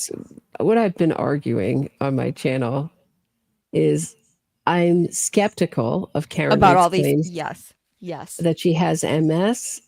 I know that if you go back to Natalie Bernschneider Wawicki, who was the intermediary and an advocate for Karen Reed, she was the intermediary between Karen Reed and Aiden Turtleboy Carney, the blogger who right. has pushed this innocence fraud campaign forward and has now 16 witness harassment campaign counts against him. So she said that Karen Reed studies Facebook like no other. When John O'Keefe got back in touch with her on Facebook, and there's a thing I was wrong about. I always thought it was Karen Reed because she loves Facebook. So Natalie Wawicki says that Karen Reed studies Facebook like no other. So I thought that there is a good chance that she profiled John O'Keefe on Facebook and his friends and found out that maybe his good friend Jen McCabe has MS and went with MS. So when he introduced Karen Reed to Jen McCabe, he said, "Oh, you'll like her. She has MS too." Mm-hmm. She said she had to Higgins in there for that she had 10 surgeries for colon cancer. Now, my father had colon cancer and didn't have 10 surgeries. So, I mean, Yeah, and it's like, we've never why heard would you about need any of colon these. surgery if you had your colon taken out? Which one is it, Right, Karen? Did you have colon surgery and have 10 different surgeries, or did you have your colon removed and you have colitis? Like, right, and wait, you have colitis, you had to have your whole colon removed? I know a couple of people who have colitis and they've never had to have like surgery because of it. It just doesn't make right. sense. So also that she has migraines and a brain tumor. Yeah. And I've ask the question, is she using these illnesses? She may have MS and not the other illnesses. She may have something else. But the way she drinks and abuses her body, it doesn't mean one can be true or not the other, makes me think that we've never seen her sick. We've only seen her look tired, never ill. And she certainly doesn't have any kind of, she didn't have her colon removed. We know that's a lie. Yeah, she could have colostomy bag. I believe is a lie. We've never heard about any kind of John keep rushing to her side during surgery. She's had 10 surgeries, or any of these surgeries, or any time off, or any kind of her court dates have never been moved for any of these kind of illnesses. So, and I heard that there was no MS medication found in her urine at the hospital. I don't know if that's true or not. That's something I've heard and not investigated myself. So take that with a grain of salt. But it is, I just wonder if she may have MS and not the other. She may have none of it. I wonder if she has any of it. I'm skeptical of I'm at all this of point it. convinced she doesn't have So any of it. I I think think that, it's I mean, all a that's pretty lie. much where when someone lies so much, you'd have to prove it to me that they do have these Exactly. illnesses. And just me questioning it on Facebook, I put up a video. You can watch it at Roberta Glass Pod on X, on not Facebook, X, sorry, on X, or formerly called Twitter, where I put up a video of Karen Reed's arraignment, where David Yannetti is saying my client has had migraines and a brain tumor and her entire colon removed. And I said, what happened to her brain tumor? That was shared with the court, not, quote, not for the purposes of evoking any sympathy, unquote. And the Free Karen readers, I had to report some of them, were calling me a see you next Tuesday and a this and a that.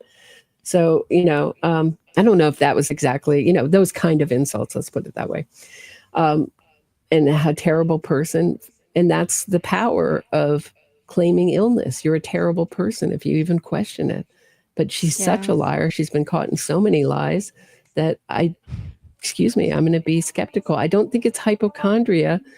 I don't think she's a hypochondriac. I think it's that she uses these illnesses to gain power over people, and to you gain it's kind of, you get into a high status position where your behavior can't be questioned, and you put another person into submission. That is what Karen Reed is all about: power and control. I agree. I And I think think that it's should a have been way the that she entire controls. theme of this case. They should not have gone with jealousy. They needed to focus in on her coercive control and how obsessive she was about it. I agree too. I wish we had seen, a real expert in coercive control, but maybe that would have taken them off into I'm not a lawyer, so maybe that would have taken them off into a more gray area. I think it's near impossible. There's been so much innocence fraud in Massachusetts, it's near impossible to get a conviction. I mean, we saw the murder case before this. The guy killed his wife, tied her body down in a pond with rocks, admitted he strangled her, and he got voluntary manslaughter. I mean, granted, he got convicted, but voluntary manslaughter? Seriously? Seriously for that? Yeah, that's crazy. So, I I mean, mean, I'll be this is a happy if very pro Karen criminal does state. 5 years. I mean, I just Yeah. want her to So do some that's, time. I would like her to see her take some type of responsibility for her actions, even though I know she personally won't. Um, but I think she deserves to have a rough time really? for a few Really, years. Kat? Just 5 years? Why just five No, years? no, I'm saying no, like I want to see her go for life. But if all we're looking at is, um, you know, I want her to at least do some time. I'm like saying like I'll take 5 years, even if that's the lowest we can get. But no, I want to see I her get go for it. the rest of Okay. her life. Yeah, Yeah, she'll never take any responsibility. And if she gets convicted even of some puny charge, she will right, be she will be fighting it. This campaign will continue. I don't know how exactly. strong, but it will continue, and it will actually finally match the name of it. I mean, it's so hilarious that they're calling it Free Karen Reed when she's free now at the Omni Hotel, living high on the I hog, I better than know. most of us, certainly better than me, eating at the finest restaurants, drinking at the finest bars, wearing designer clothes, you know, sleeping in a very nice hotel suites, very While she close to Alan complains Jackson, about the I'm money sure. she's Right. spending. Right. I do not believe she's $5 million in debt. I believe Nah. my belief and is that she has earned money on this. The reason I believe that is because Alan Jackson charged I think it's 250,000 and Yannetti 200,000, around that. So take that with a grain of salt, in that neighborhood. And she took out a low interest loan on that. She sold her house, so that should all be paid off. And she's raised more than $1 million. What does she need more than $1 million for? Where has this money gone? And it's all controlled by Alan Jackson's law firm. And I think complaints should be made and looked into. And I'm hoping that my audience will make bar complaints against Alan Jackson and David Yannetti, the way that they've conducted themselves in this case. If good people don't speak up, they will not only continue in the way that they've operated in this trial, other lawyers will get ideas and feel free to continue acting this way or start acting this way. Yeah, that's well, I can say that personally, I've filed complaints on them. I have. I did that last month, and I won't go too deep into it, but I have heard back from people, and I've been speaking with people. So hopefully, Excellent. maybe Thank something you. will come of something. You I never mean, know. just, I mean, send them, send them the video of Alan Jackson raising money for Karen Reed and saying that he's going to give people who donate money and win this illegal lottery an inside look into the defense. Yeah. That is so not to the standards of lawyers, the ethical standards of lawyers, in my opinion, the way they should Yeah. act. Yeah, well, that was one of the questions they had. They were like, "Do you have any Good. proof?" And I'll talk to you more about that offline. But Great. because I actually did have a question for you about that anyway. I wanted to get your Well opinion done. on what I should clip in and send A in. lot of But financial stuff, because that's the easiest to prove and the less vague. I mean, exactly right. mhm. Yeah. Yeah, she was So, flipping Yuri off during yesterday's testimony. She yeah. was. That's just another example. See, I mean, I'll give you examples of why I feel this judge is poor. There's an example, is that Karen Reed is flipping off witnesses. And if that happened, I told you when I was Nexium case, I'm sorry, probably my audience is so sick of hearing this, but a journalist, I believe it was a journalist, someone in the gallery was thrown out of court for giving a look in the gallery, not not on trial, right? Not on trial, not just in the gallery. They gave a look and they were kicked out of court in the federal Nexium case, of Keith Ranieri's case. So the judge should have eyes on the back of her head everywhere. And Karen Reed, if she can't behave herself, should not be, should definitely, they should make arrangements for her to watch her trial and outside of the courtroom. This is absurd that she's allowing this to go on. I mean, we already have her father with a court officer sitting next to him. It's been said so he can't look at the jury, but I don't know if that's it. We don't know. A lot of this stuff, we don't There's know a what reason they're for doing. it, though. Right. So I think this is all signs that, to me, it shows that they're melting down and losing it. Karen Reed didn't have to do this that last time. Why didn't she do this last time?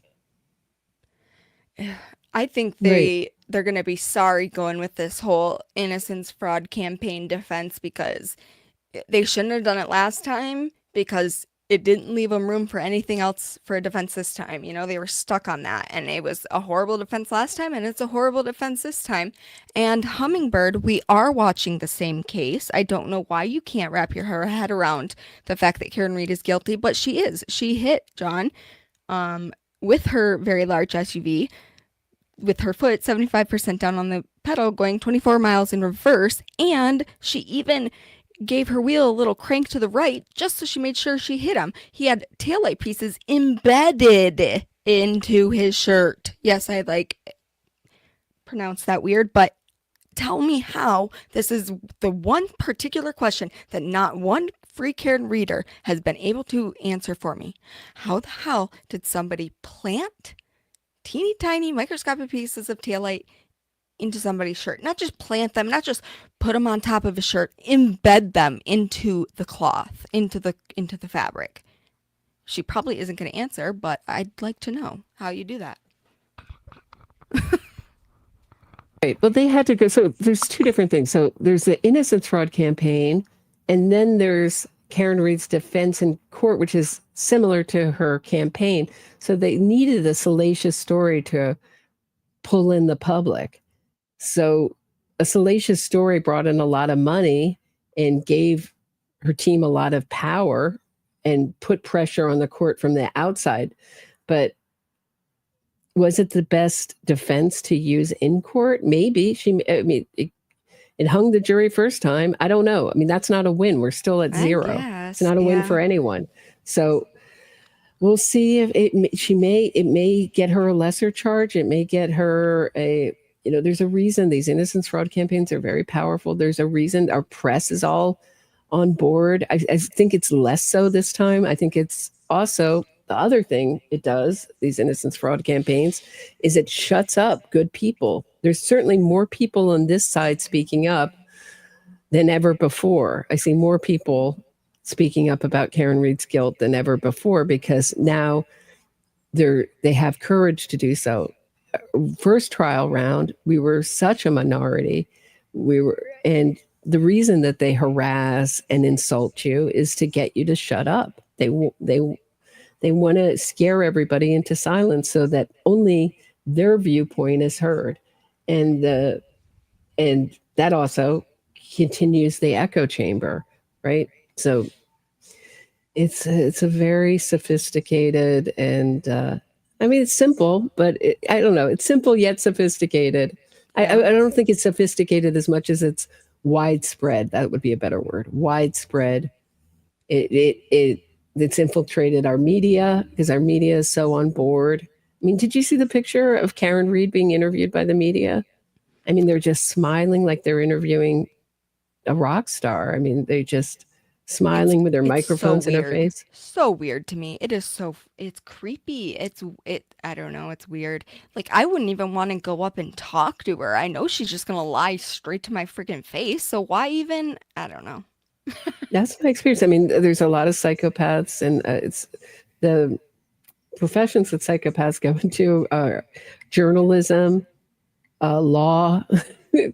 So it's and also they've also been indoctrinated in our schools into the idea that our legal system is so systematically unfair and that every person on trial is just the little person up against the man, when I think the man is, frankly, the man is Karen Reed. Yep, The definitely. resources for these defendants are given are vast. That's been my experience, my view. Yeah, it's pretty crazy. Wow, we've been on here for almost 2 hours. Does anyone have any other questions? Shoot. I've been watching. I don't see anything.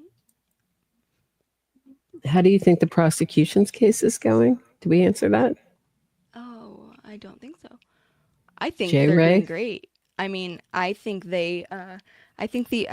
don't think Lally did a horrible job last time. I just think he didn't have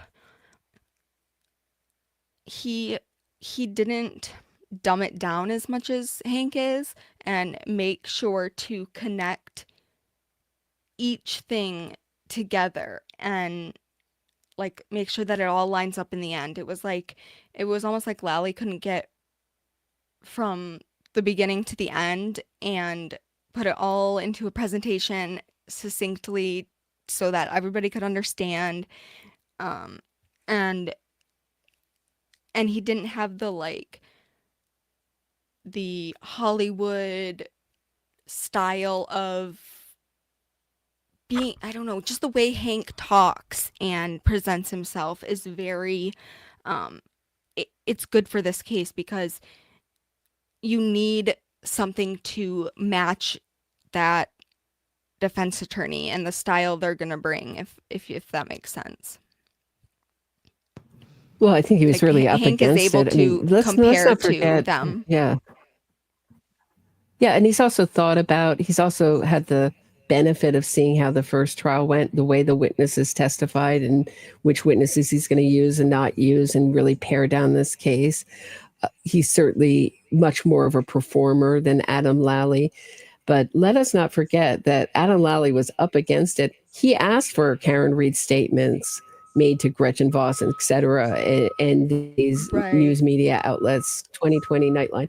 And Judge Cannone, there's a great example. Judge Cannone said, Karen Reed made all these statements freely, but they're not coming in.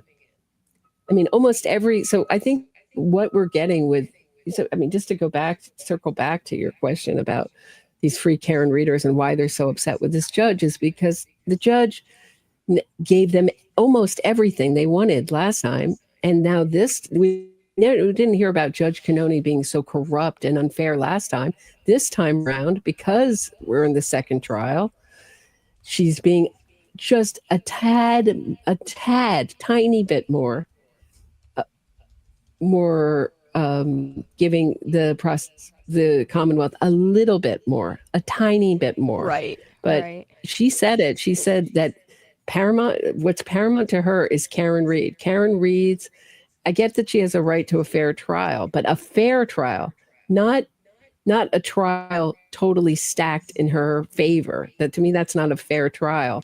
But I believe that's the way the judge sees it, that the trial must be totally stacked to the defense and should not be weighed out at all with the people's rights or the victim's rights. It's just her focus is entirely on Karen Reed and her feelings and her family's feelings, and you can see it in every move and every statement that she makes. Is Right. It's all about Karen Reed and her feelings, and I think she's a very weak, indecisive, poorly. I think her decisions are poorly thought out. Um, I, I, I, I agree. I mean, that's where I agree with the Karen readers, but not for their reasons.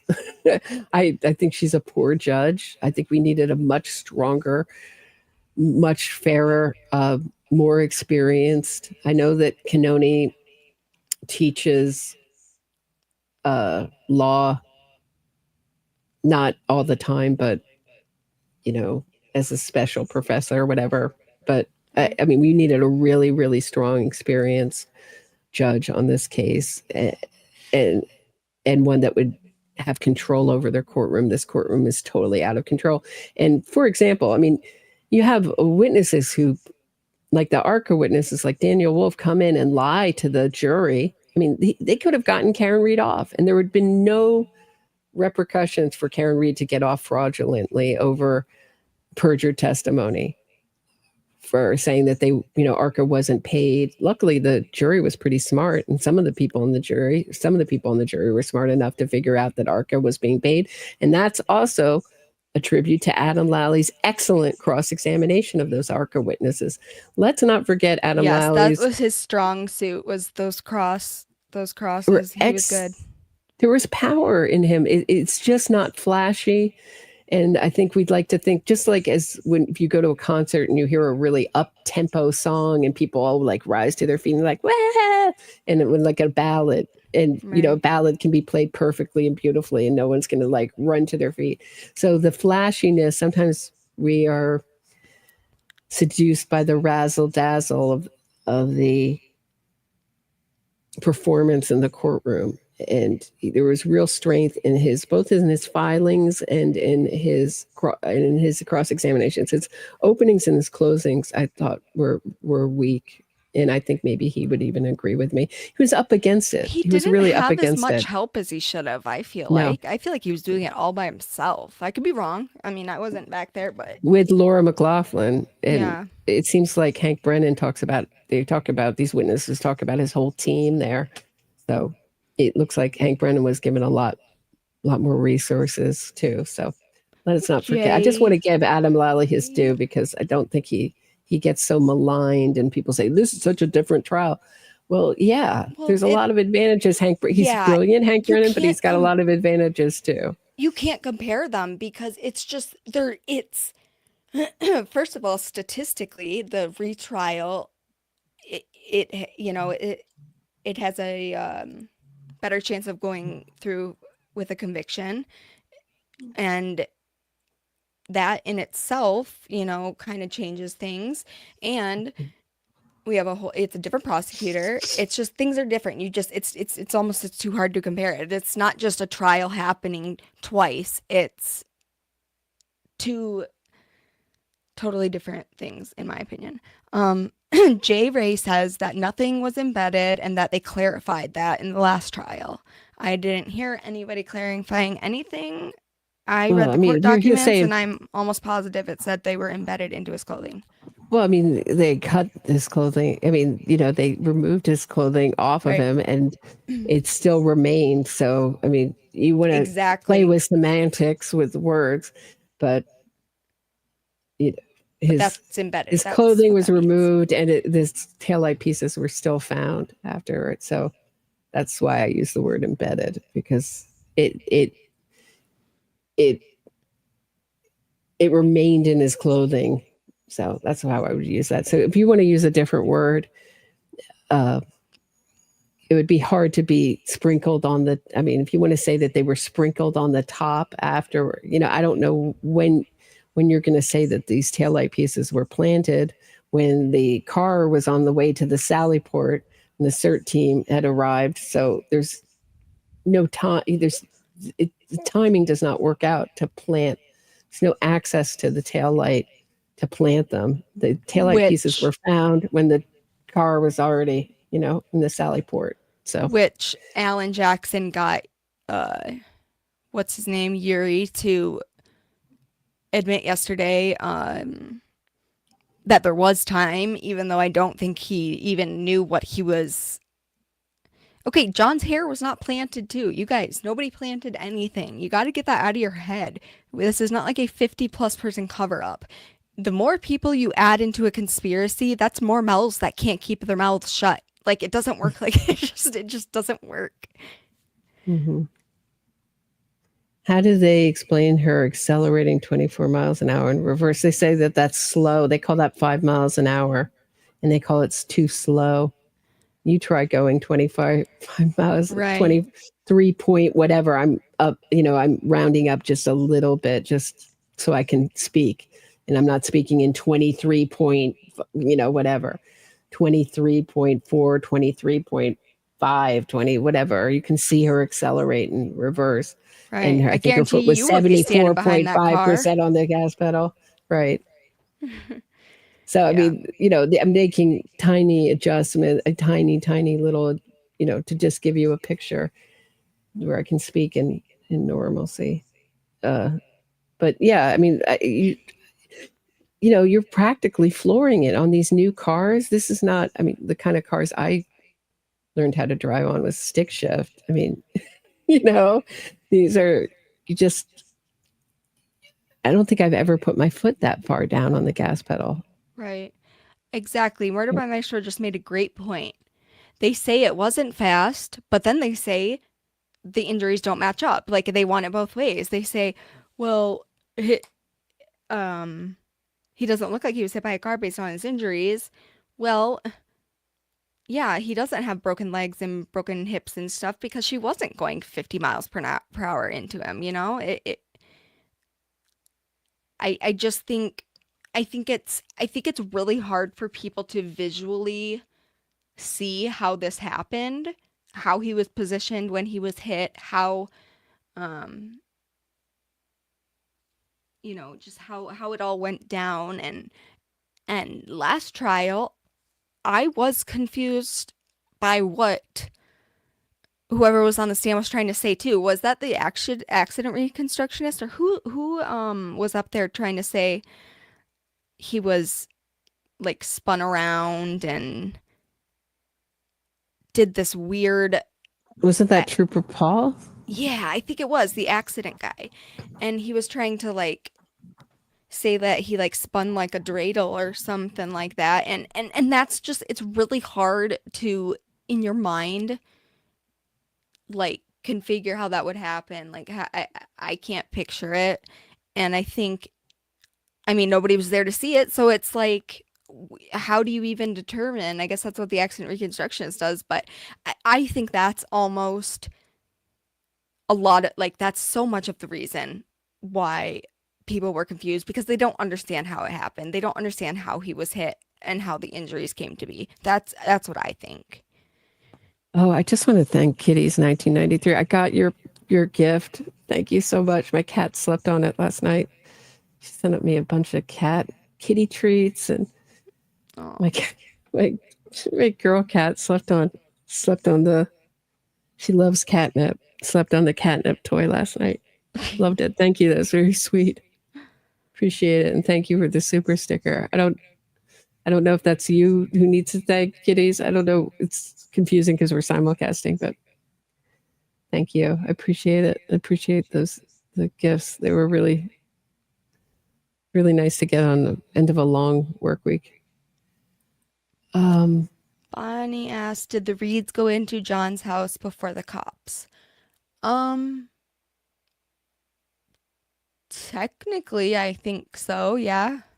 Because her and or Karen and her dad showed up that morning, a few hours later, and they went upside or upstairs to get Karen's things out of John's room. That's when I personally think the ring video footage was deleted.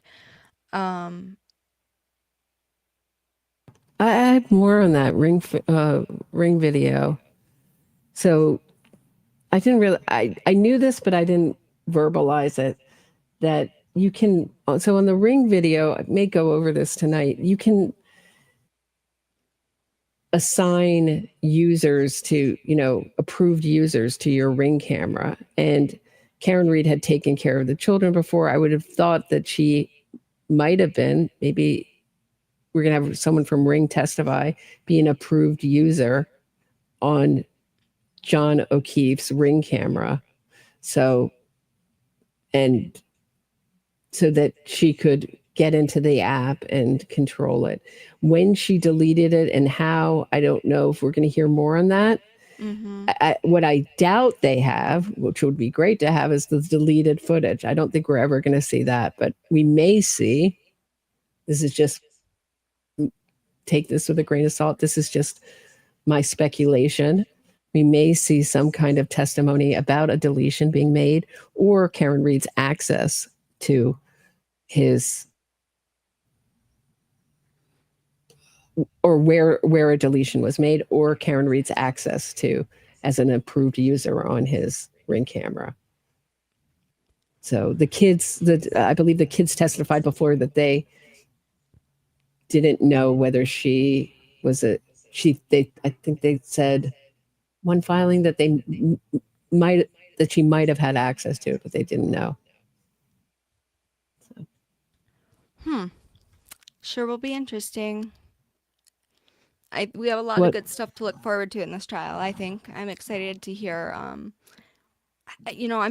excited for Hank to get up there and cross-examine the defense witnesses. I think that's one of that'll be gold for sure. I can't wait for him to ruin um Russell, whatever her name is. I don't even remember what her name is. Marie he Russell. already did. I mean, I couldn't I believe know, she but was I allowed to just testify after that. But I mean, I'm here for he made the and encore, you know? it's basically like I mean, Alessi. I believe Alessi wrote these reports for Russell and for, it's my belief, for Russell and for Richard Green. Uh, Russell didn't write a report last time, but her testimony has changed drastically and sounds just like Robert Alessi. And and and I thought he did a great job of demolishing her. I'm not sure they're going to put Richard Green. And I heard that Karen Reed gave an interview. Someone sent it to me. Thank you for sending it to me. After court, she was saying they're not sure whether they're going to put Proctor up on the stand. Oh, I was wow. shocked. I I was wonder if she's shocked. I just mean, saying this is that. all Proctor, Proctor, Proctor, and they're not going to take Proctor as their own witness? Really? I That's mean, that's weird. all they have is this Proctor stuff. is, Hmm. I mean, they're just going to make him a shadowy boogeyman.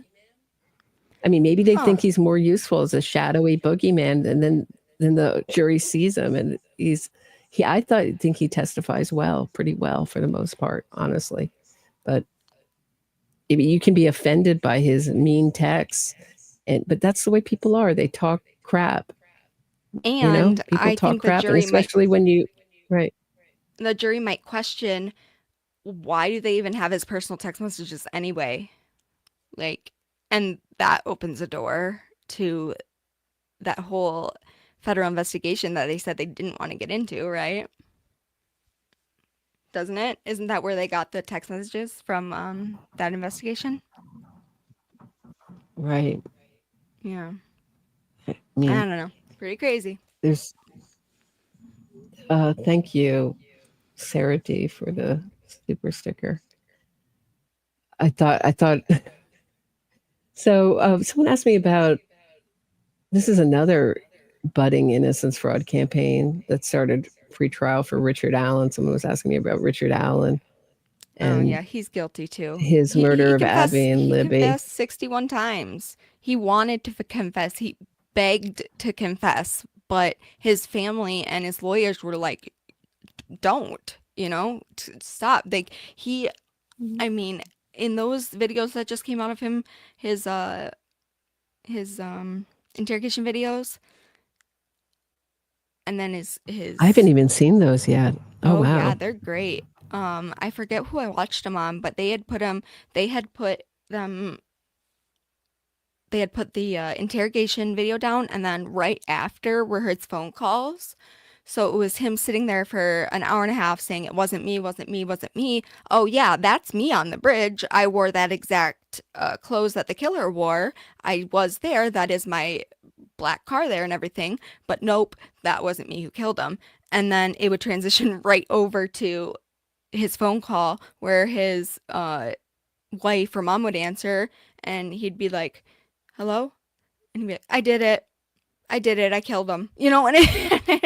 And it was like he did that 61 different times to anybody he could tell, and and if you really, for people who might still think that he's innocent and can't understand that, it has a lot to do with the particular mental illness that he has. And over on Hidden True Crime, Dr. John, he's a forensic psychologist, and he does a really great episode on talking about why it was so important for Richard Allen to confess, for him to get it out, and he needed he needed like validation that even though he was going to confess to something, he wanted to confess to something, he wanted to be sure that those people who have always loved him were still going to be there and still love him even after he confesses to something he knows is awful. And Dr. John just did a really good job on that video. He really cleared things up for me. Well, I Dr. mean, John is not a fraud, Jill. Sorry, but he's not. He yeah. is not a fraud. Yeah, I'm with you, Jill. I'm like all these YouTube personalities. If it helps you, or if you agree, or I don't they do what I I don't can, know why he's a fraud. Why would he be a fraud? This is what he does for work. Like, he is a forensic psychologist. He's not on hey, YouTube every night or wait. anything. He Wait.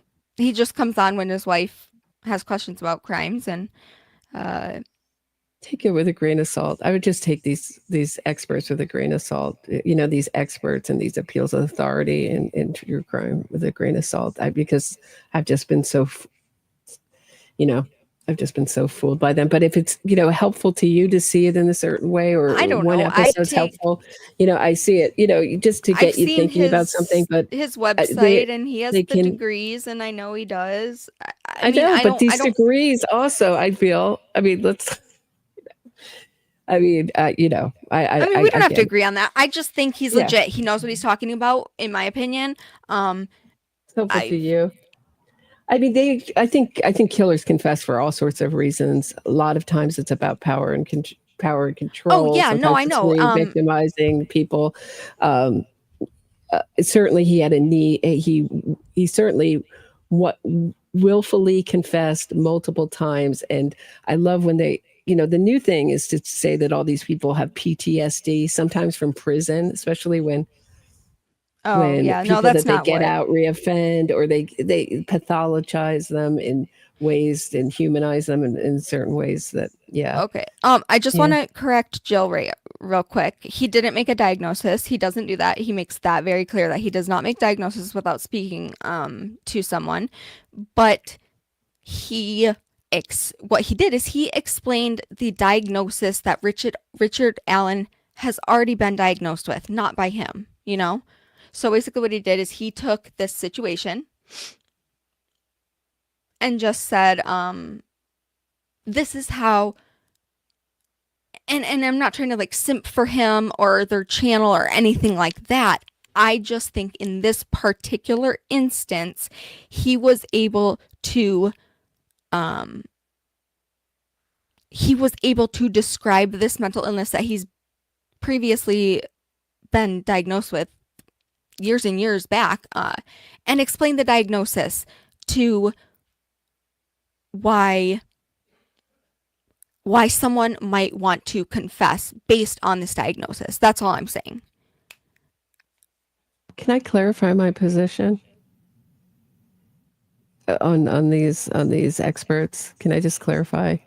It's not just on YouTube, but can we remember Morgan Geyser, the Slender Man, the child killer, along with Anissa Wire, who she actually didn't kill. She tried to kill. She attempted murderer. Let's put it that way, of Peyton Lautner.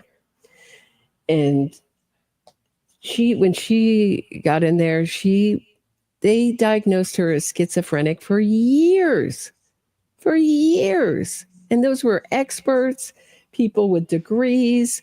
And then she was like, yeah, just kidding. I was malingering in there. She's not taking any medication now. Yeah, And, that's very common. I mean, they can be fooled, they can be wrong. I just, I'm just trying to get a more skeptical attitude towards.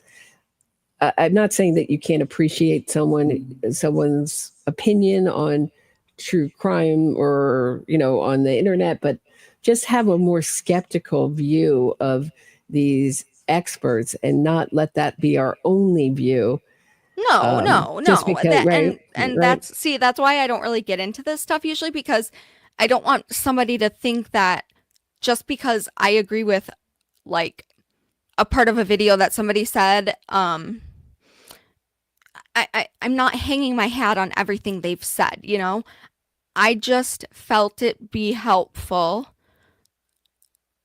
of him saying, this is how somebody with this diagnosis may act after committing a crime. It wasn't even, it You was just gotta about cat. this. You gotta invite Jill on. I would love to hear a discussion between you and Jill about this. I think it would be fascinating and super. Not to get defensive, just to say what you found helpful, and Jill's giving her opinion. I think that would be the best show ever. I would tune in for that, to hear two different views on Yeah. the No, I'm same down episode for would that. be I'm so down awesome. for that. That would be awesome to hear. I mean, just even to have more discussion. I feel like even that we're having a discussion. I think that these experts, these lawyers get on. They're like, well, they're a lawyer, they're an expert. There should be no discussion, no skepticism. No, and And that's yeah, not I how think I want to come there's real. across. Yeah, yeah. There's a real. I think there's a real. Yeah, no, that's not how I want to come across, and that's why um a lot of times I won't plug somebody's channel or do something like that because I don't agree with everything that comes out of their mouths. I've agreed I mean, and that's the thing. I don't watch their channel all the time, but I don't I guess when somebody let me try and think of a way to. No, I understand the concept, Kara. Like, I get not being skeptical of everybody. Like, okay, maybe he's not an expert. We can go there. We can say maybe he is. I don't really care either way. I'm just saying that this one teeny tiny part of him explaining the way somebody acts with a certain diagnosis, and we don't even have to um relate it to Richard Allen, you know? And I also like he explained it in a way for me to then be able to go do more research and corroborate the things he's said, if that makes sense. Okay, we'll move on. Let me reflect. We'll move on. Thank you. Let me reflect. Yeah, we did a.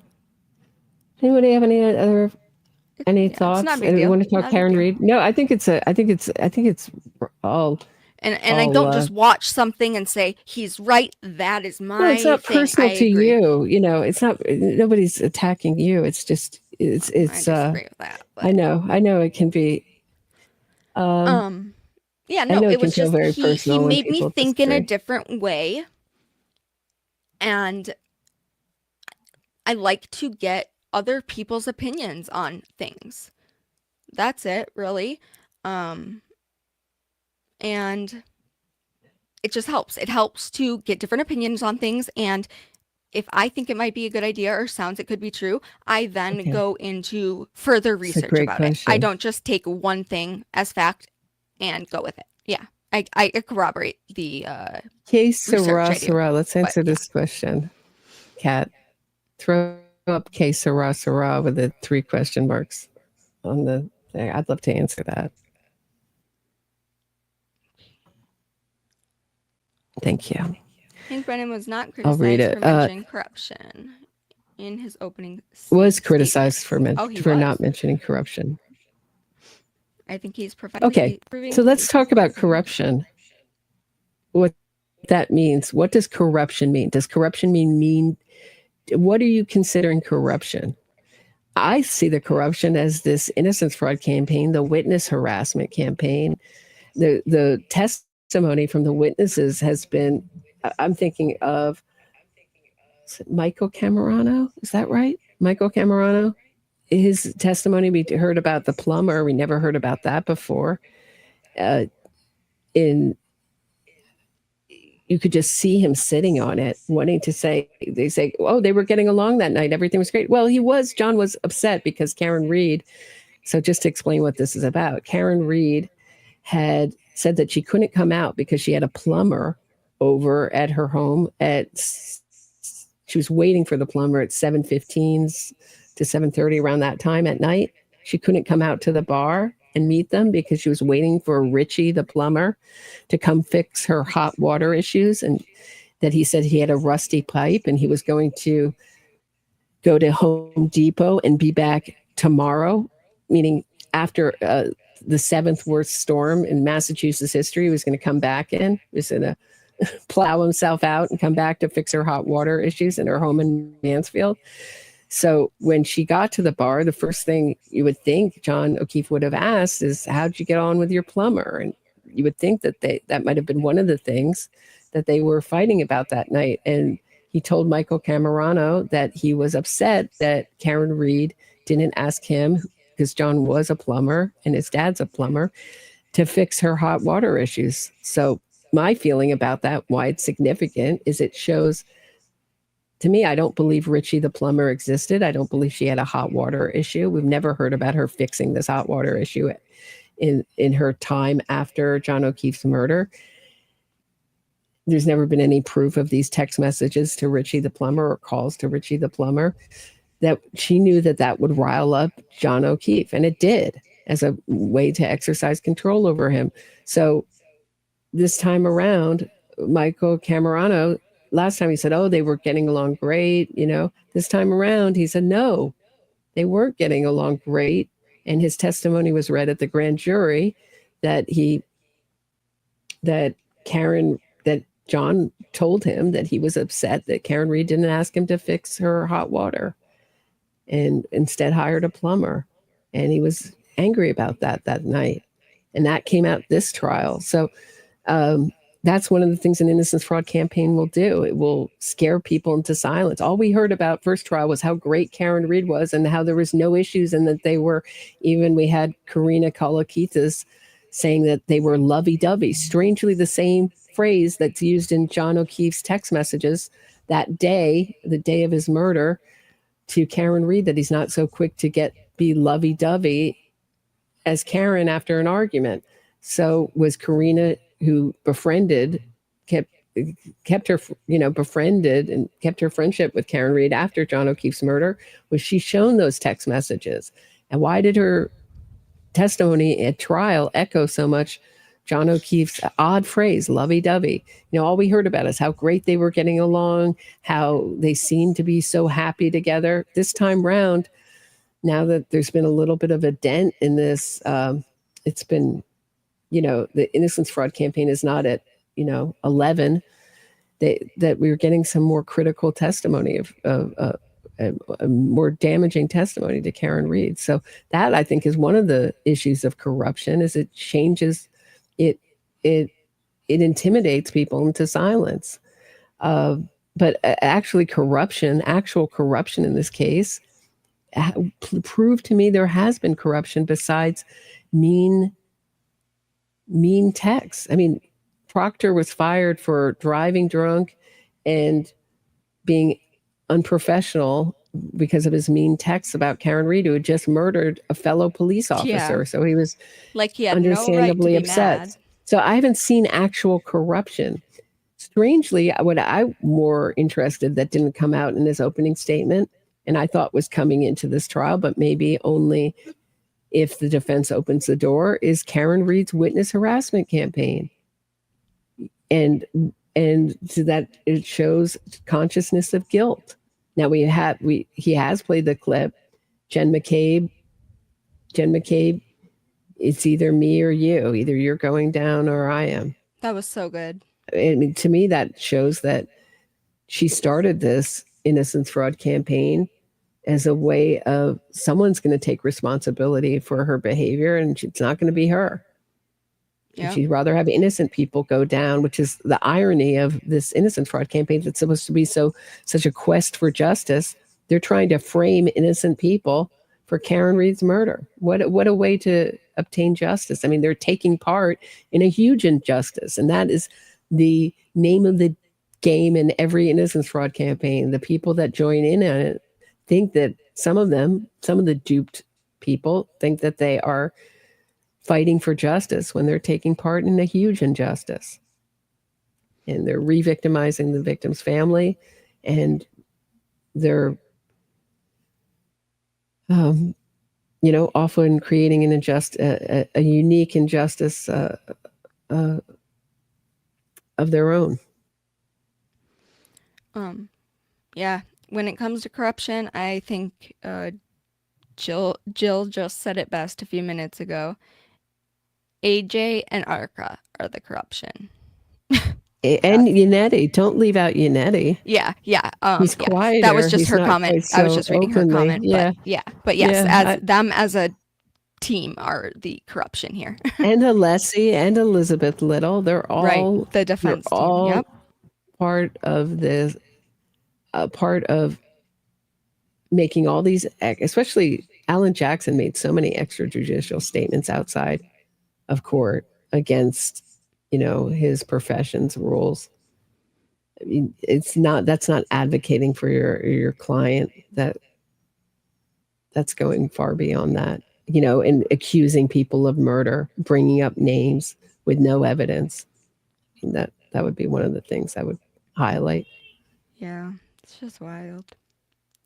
Yeah, I mean, how do you guys feel it's going? I'm curious what the audience thinks. Do you think there's going to be a conviction this time around? I know a lot of people on our side is going, "Oh, this is a piece of cake. She's going to be convicted. She's going to jail." But I heard all this last time, and I wasn't convinced. So convinced last time. I had the same attitude I have this time round. Yeah.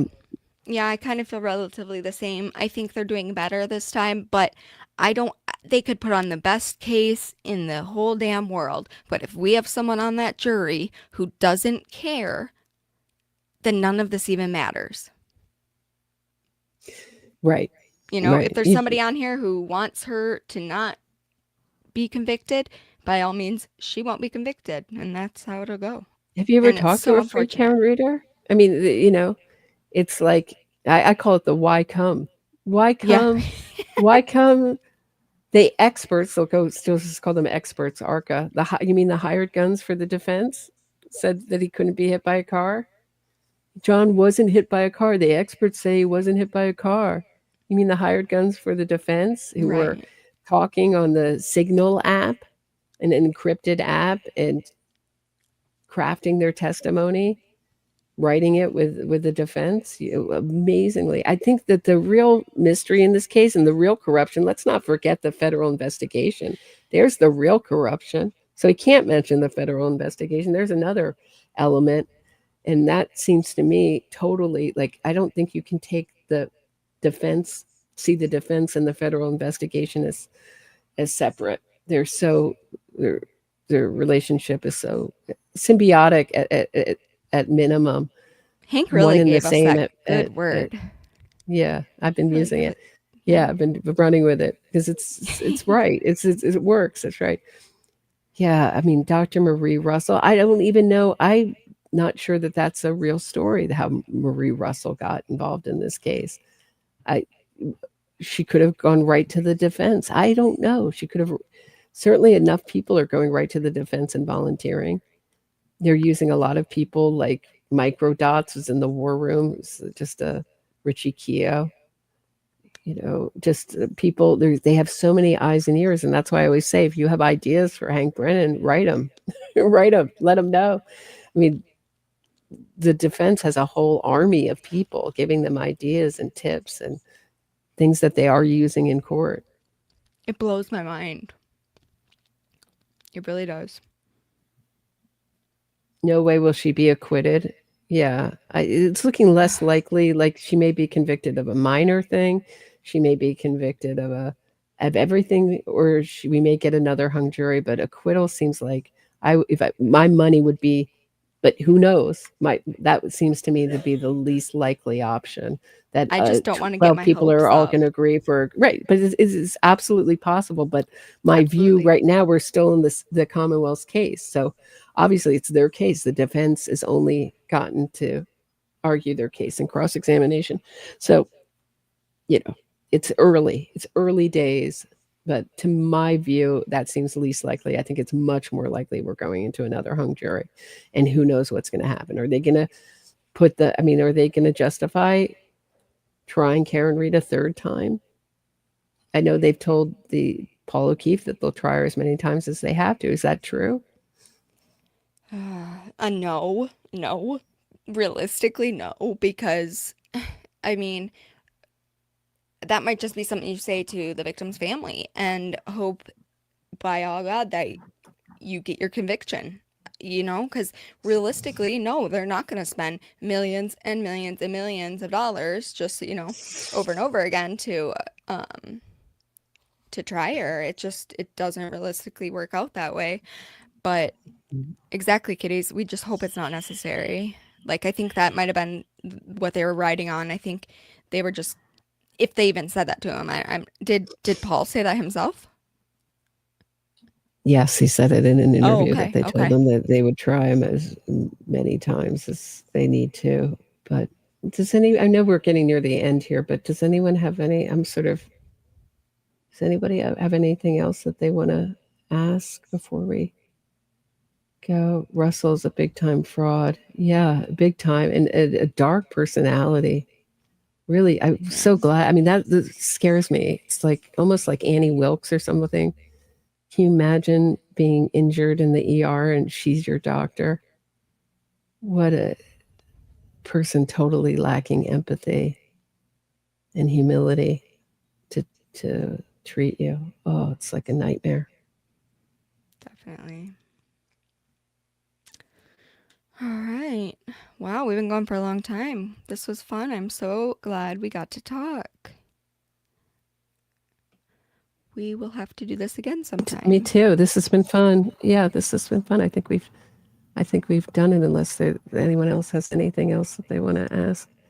Yeah, the T. defense Gray hasn't thinks they're even going to try her begun. again. There's too much at stake. Maybe, T. Gray. We can only hope. We can only hope we just get a damn conviction this time. You know what was so impressive was Hank Brennan when he was asking Buchanan to read those text messages of Proctor's out loud, and Buchanan was saying, turned to him in trial in front of the jury and saying, "Look," he says, "Can you identify the speaker?" And he goes, "The speaker's names aren't on this." And Hank Brennan just finessed the living heck out of that. He was like, "Well, if you know," and that's what I meant. It seemed so obvious to me it was an error that the names weren't identified on the document. And he dealt with it so well on his feet. I Yes, was so impressed yes, by that. yep. KR sounded very manipulative. It's K. Saros, it's KR sounded very manipulative and troublemaking in the Higgins text. Do you think they were damaging to her? Yes. I hear more and more Oh, people saying, yeah, I think why they're, did the I don't even defense? know why they did that. They're sinking her. Her own defense team is really making her look bad. I mean, and I don't understand. So when Buchanan was reading those text messages, apparently this was the second day in a row I heard she gave the finger in the same way, scratching her inner corner of her eye or her side of her nose up to, however you want to say it, with her middle finger. I heard this is the She better second day hope in a she row doesn't she get did this. caught. I would think it was on Court TV. They did a whole segment on it. I would think it would have gotten to the judge, but who knows? Um, I would think that she would have. It was her defense team. She says she's involved in every aspect of her defense. To me, it seems clear that Oh, she's she's leading her running it. defense. Yep. Yep. That I she mean, her knew with that the those papers text messages were yesterday and coming in.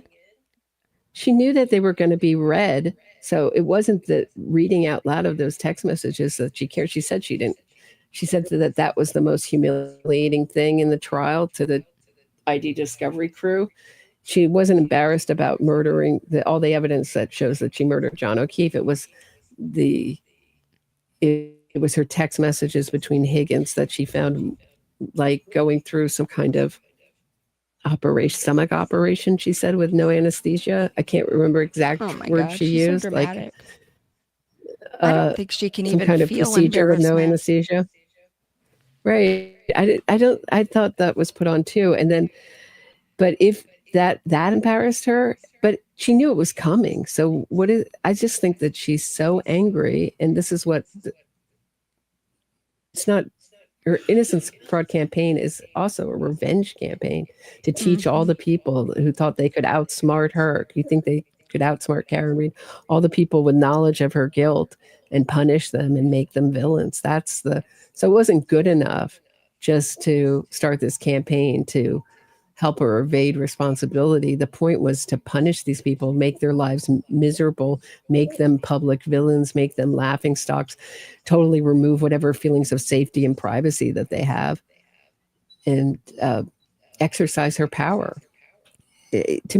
I hope that Hank Brennan brings it in, because to me it shows Oh, that me too. that was the first clue for me that if she was okay, like we didn't know at the time when I first started covering this, though we suspected that Karen Reed might be behind this witness harassment campaign.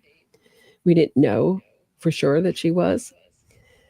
We could only suspect, but now that we know that she is, or what is behind this campaign, the first thing that made me think that she was guilty, one of many things, this is not the only thing that made me think she's guilty, is the fact that she never publicly told people to stop harassing witnesses. I mean, why would someone who was falsely accused of murder want other people accused of murder with very little evidence, i.e., no evidence, not even very little. No, excuse me. Let me restate that. No evidence whatsoever. Why would she want that? Oh, you would only want that if you were trying to avert attention away from all the evidence against yourself and all your contradicting and self-incriminating statements. Yeah, it's I sure as hell wouldn't want to be friends with her, that's for sure. I mean, imagine just the type of person she is in her everyday life. If she pulls all of this off, I, I mean, ew. She's gross. I don't know.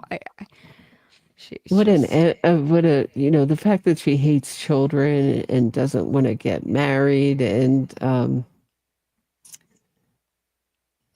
is just so involved in alcohol and she's just so is self-absorbed. self-absorbed, cruel, self-absorbed, totally lack of empathy. I mean, it's just you could go through the psychopath checklist with her. Just the character, the interviews just speak to her character so much and her lying. I love how the free Karen readers say that everyone else is lying, but they never talk about Karen Reed's lies. Yeah. Never. If there's any kind of minute discrepancy in your testimony. And what the funny thing is that if the witnesses' testimonies were exactly the same, identical to last time, identical word for They'd be word, scripted. they'd say they were scripted and Yeah. they would be talking about so I just can't believe they don't talk about Karen. I mean, it's right in their face. I mean, it's right in their face, and what they're choosing to ignore is just so huge.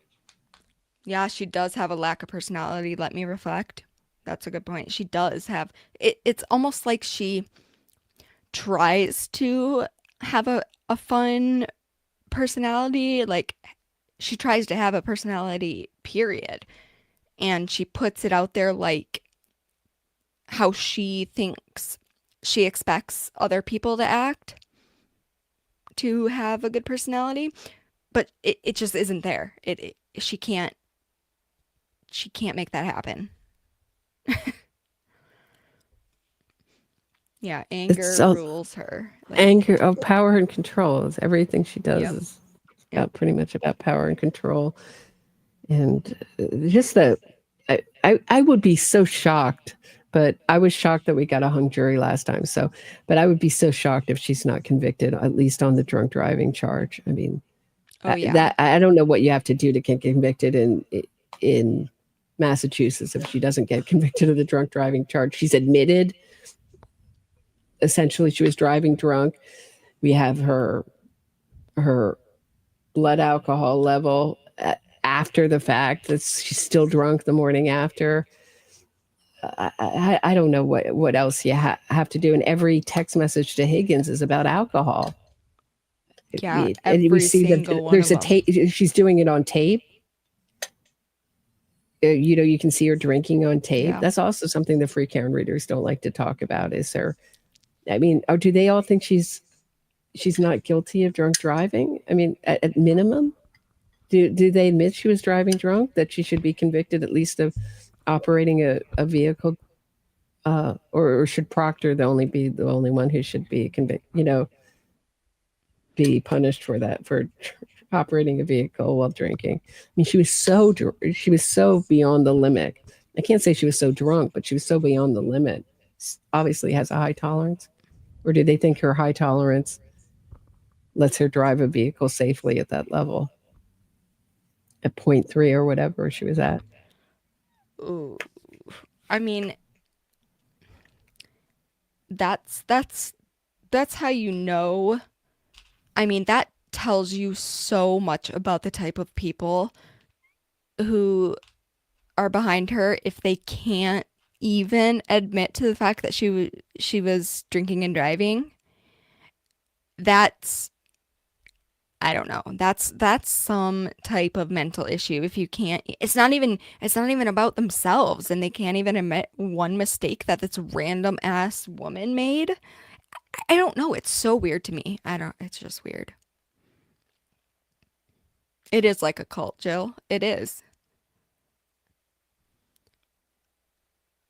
You had two more questions, Tammy. I submitted before someone unlinked the thread. Oh no, damn wasted. Sorry, Tammy. I'll KR on the courthouse steps this week says that she saw John. Oh, I saw that. I was going to play that tonight. I don't know if I'm going to do a show tonight. I might take off, but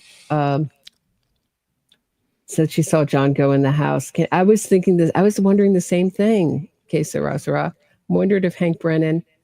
I would think that his isn't the time for evidence over. I don't know. I don't. I would have to ask a lawyer if you can if they're still making statements after court if they can bring that in.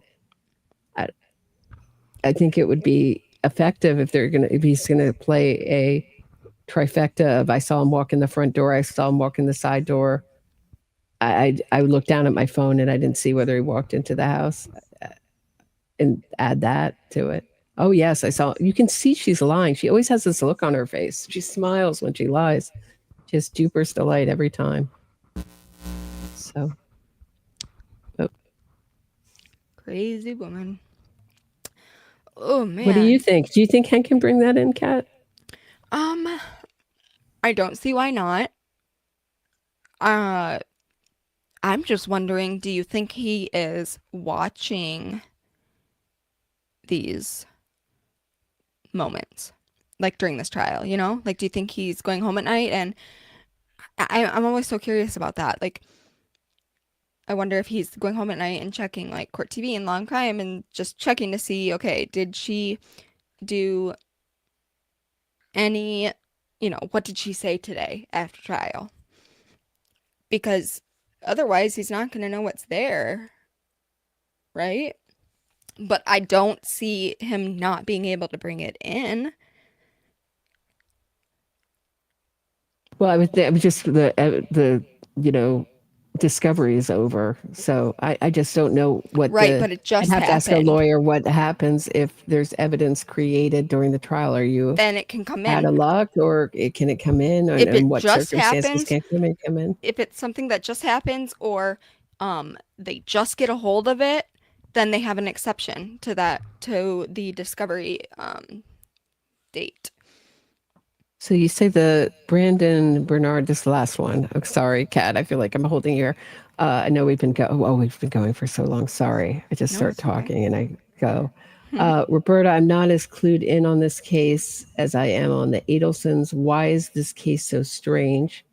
Well, because there's been a massive innocence fraud campaign and witness harassment campaign put on by Karen Reed, and her lawyers have put it on in an effort to get her off and in an effort to punish all the people who got her. Karen Reed's whole team, they are unbelievable. Karen Reed's whole team sounds so unbelievable, but the Commonwealth is so untrustworthy.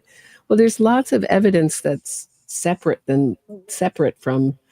I think you're thinking about Proctor and his mean texts. I mean, there's lots of evidence from his cell phone that he never moved. His temperature, when the cell phone temperature dropped. Uh, and, Kyle, no, he can't bring it in as impeachment so because there's unless lots of Karen it. Reed gets on the stand. Sorry, I'm There's, sorry, Roberta. right. There's lots of evidence in this case that can be looked at separate than that all evidence points to Karen Reed and no one else in this case. And that's the challenge for the defense. There's a lot of theories, like what if theories, but there's no evidence that anyone else did this. And then there's Karen Reed's own incriminating statements that she made on, if you can watch the clips of her in trial, that she makes saying, I said I hit him,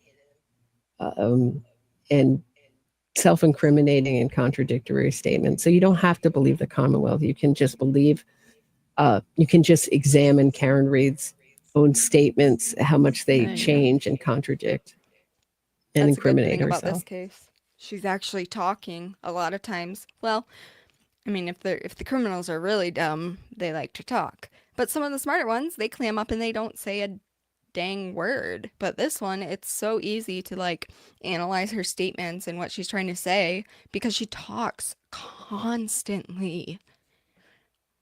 And I'm here for it. That's fine with me.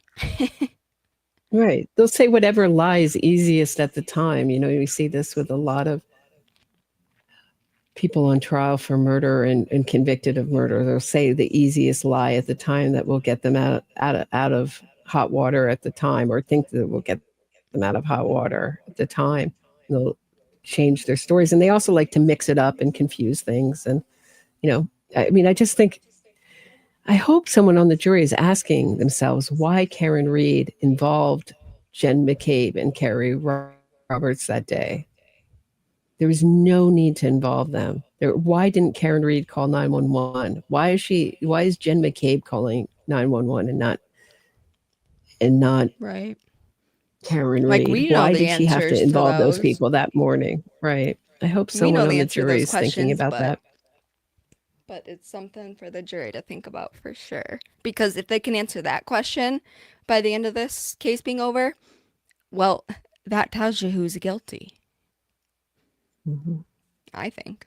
Seems like everyone, certainly they're pushing this idea that everyone's lying. Like the one thing they say is they say Carrie Roberts is lying and she perjured herself. But the 227 time search of how long to die in the cold was not a thing until May of 2023.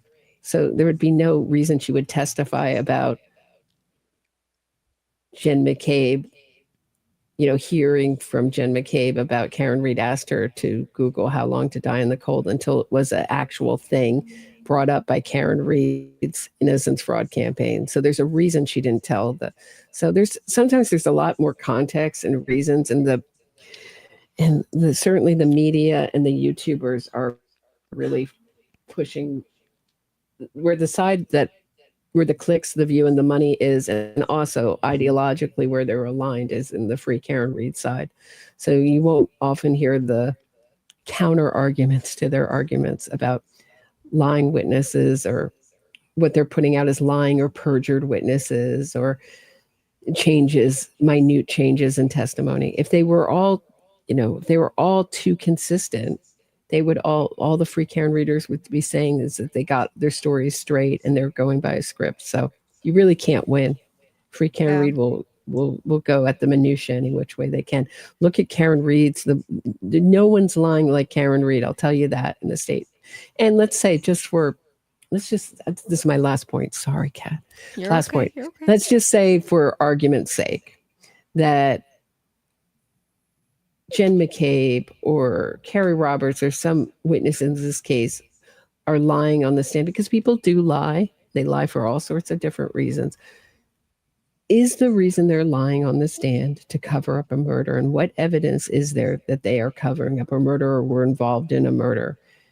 Um, people can lie for privacy reasons, for strange, odd Mm-hmm. reasons that you couldn't even think of, for private reasons, about minute, small things. So, yeah, I don't think any of even if we were going to say for argument's sake that the witnesses lied in this case, some of the Commonwealth witnesses, which I don't happen to think is true about anything significant, certainly not. Uh, you'd have to you'd have to ask yourself if it was connected to covering up some kind of crime. This crime, this murder of John O'Keefe, and I don't think there's any evidence of that. I don't either. Oh, man. Okay. I definitely have to go let the dog out. She is Yeah, I'm getting sorry I've kept you so irritated. No, long. you're fine. Thanks. You This are has been fun. totally fine. No worries. This was a great time. I'm so glad we got to talk. Thanks everybody for showing up. I think I didn't realize how late it was. I don't think I can pull maybe I'll try to pull a show together. But I'll definitely be on tomorrow night at 6. Look for the show tonight at 6. If I'm not there, I'm not there, but tomorrow I'll definitely be on at 6. So I'll see you guys then for Yep. sure.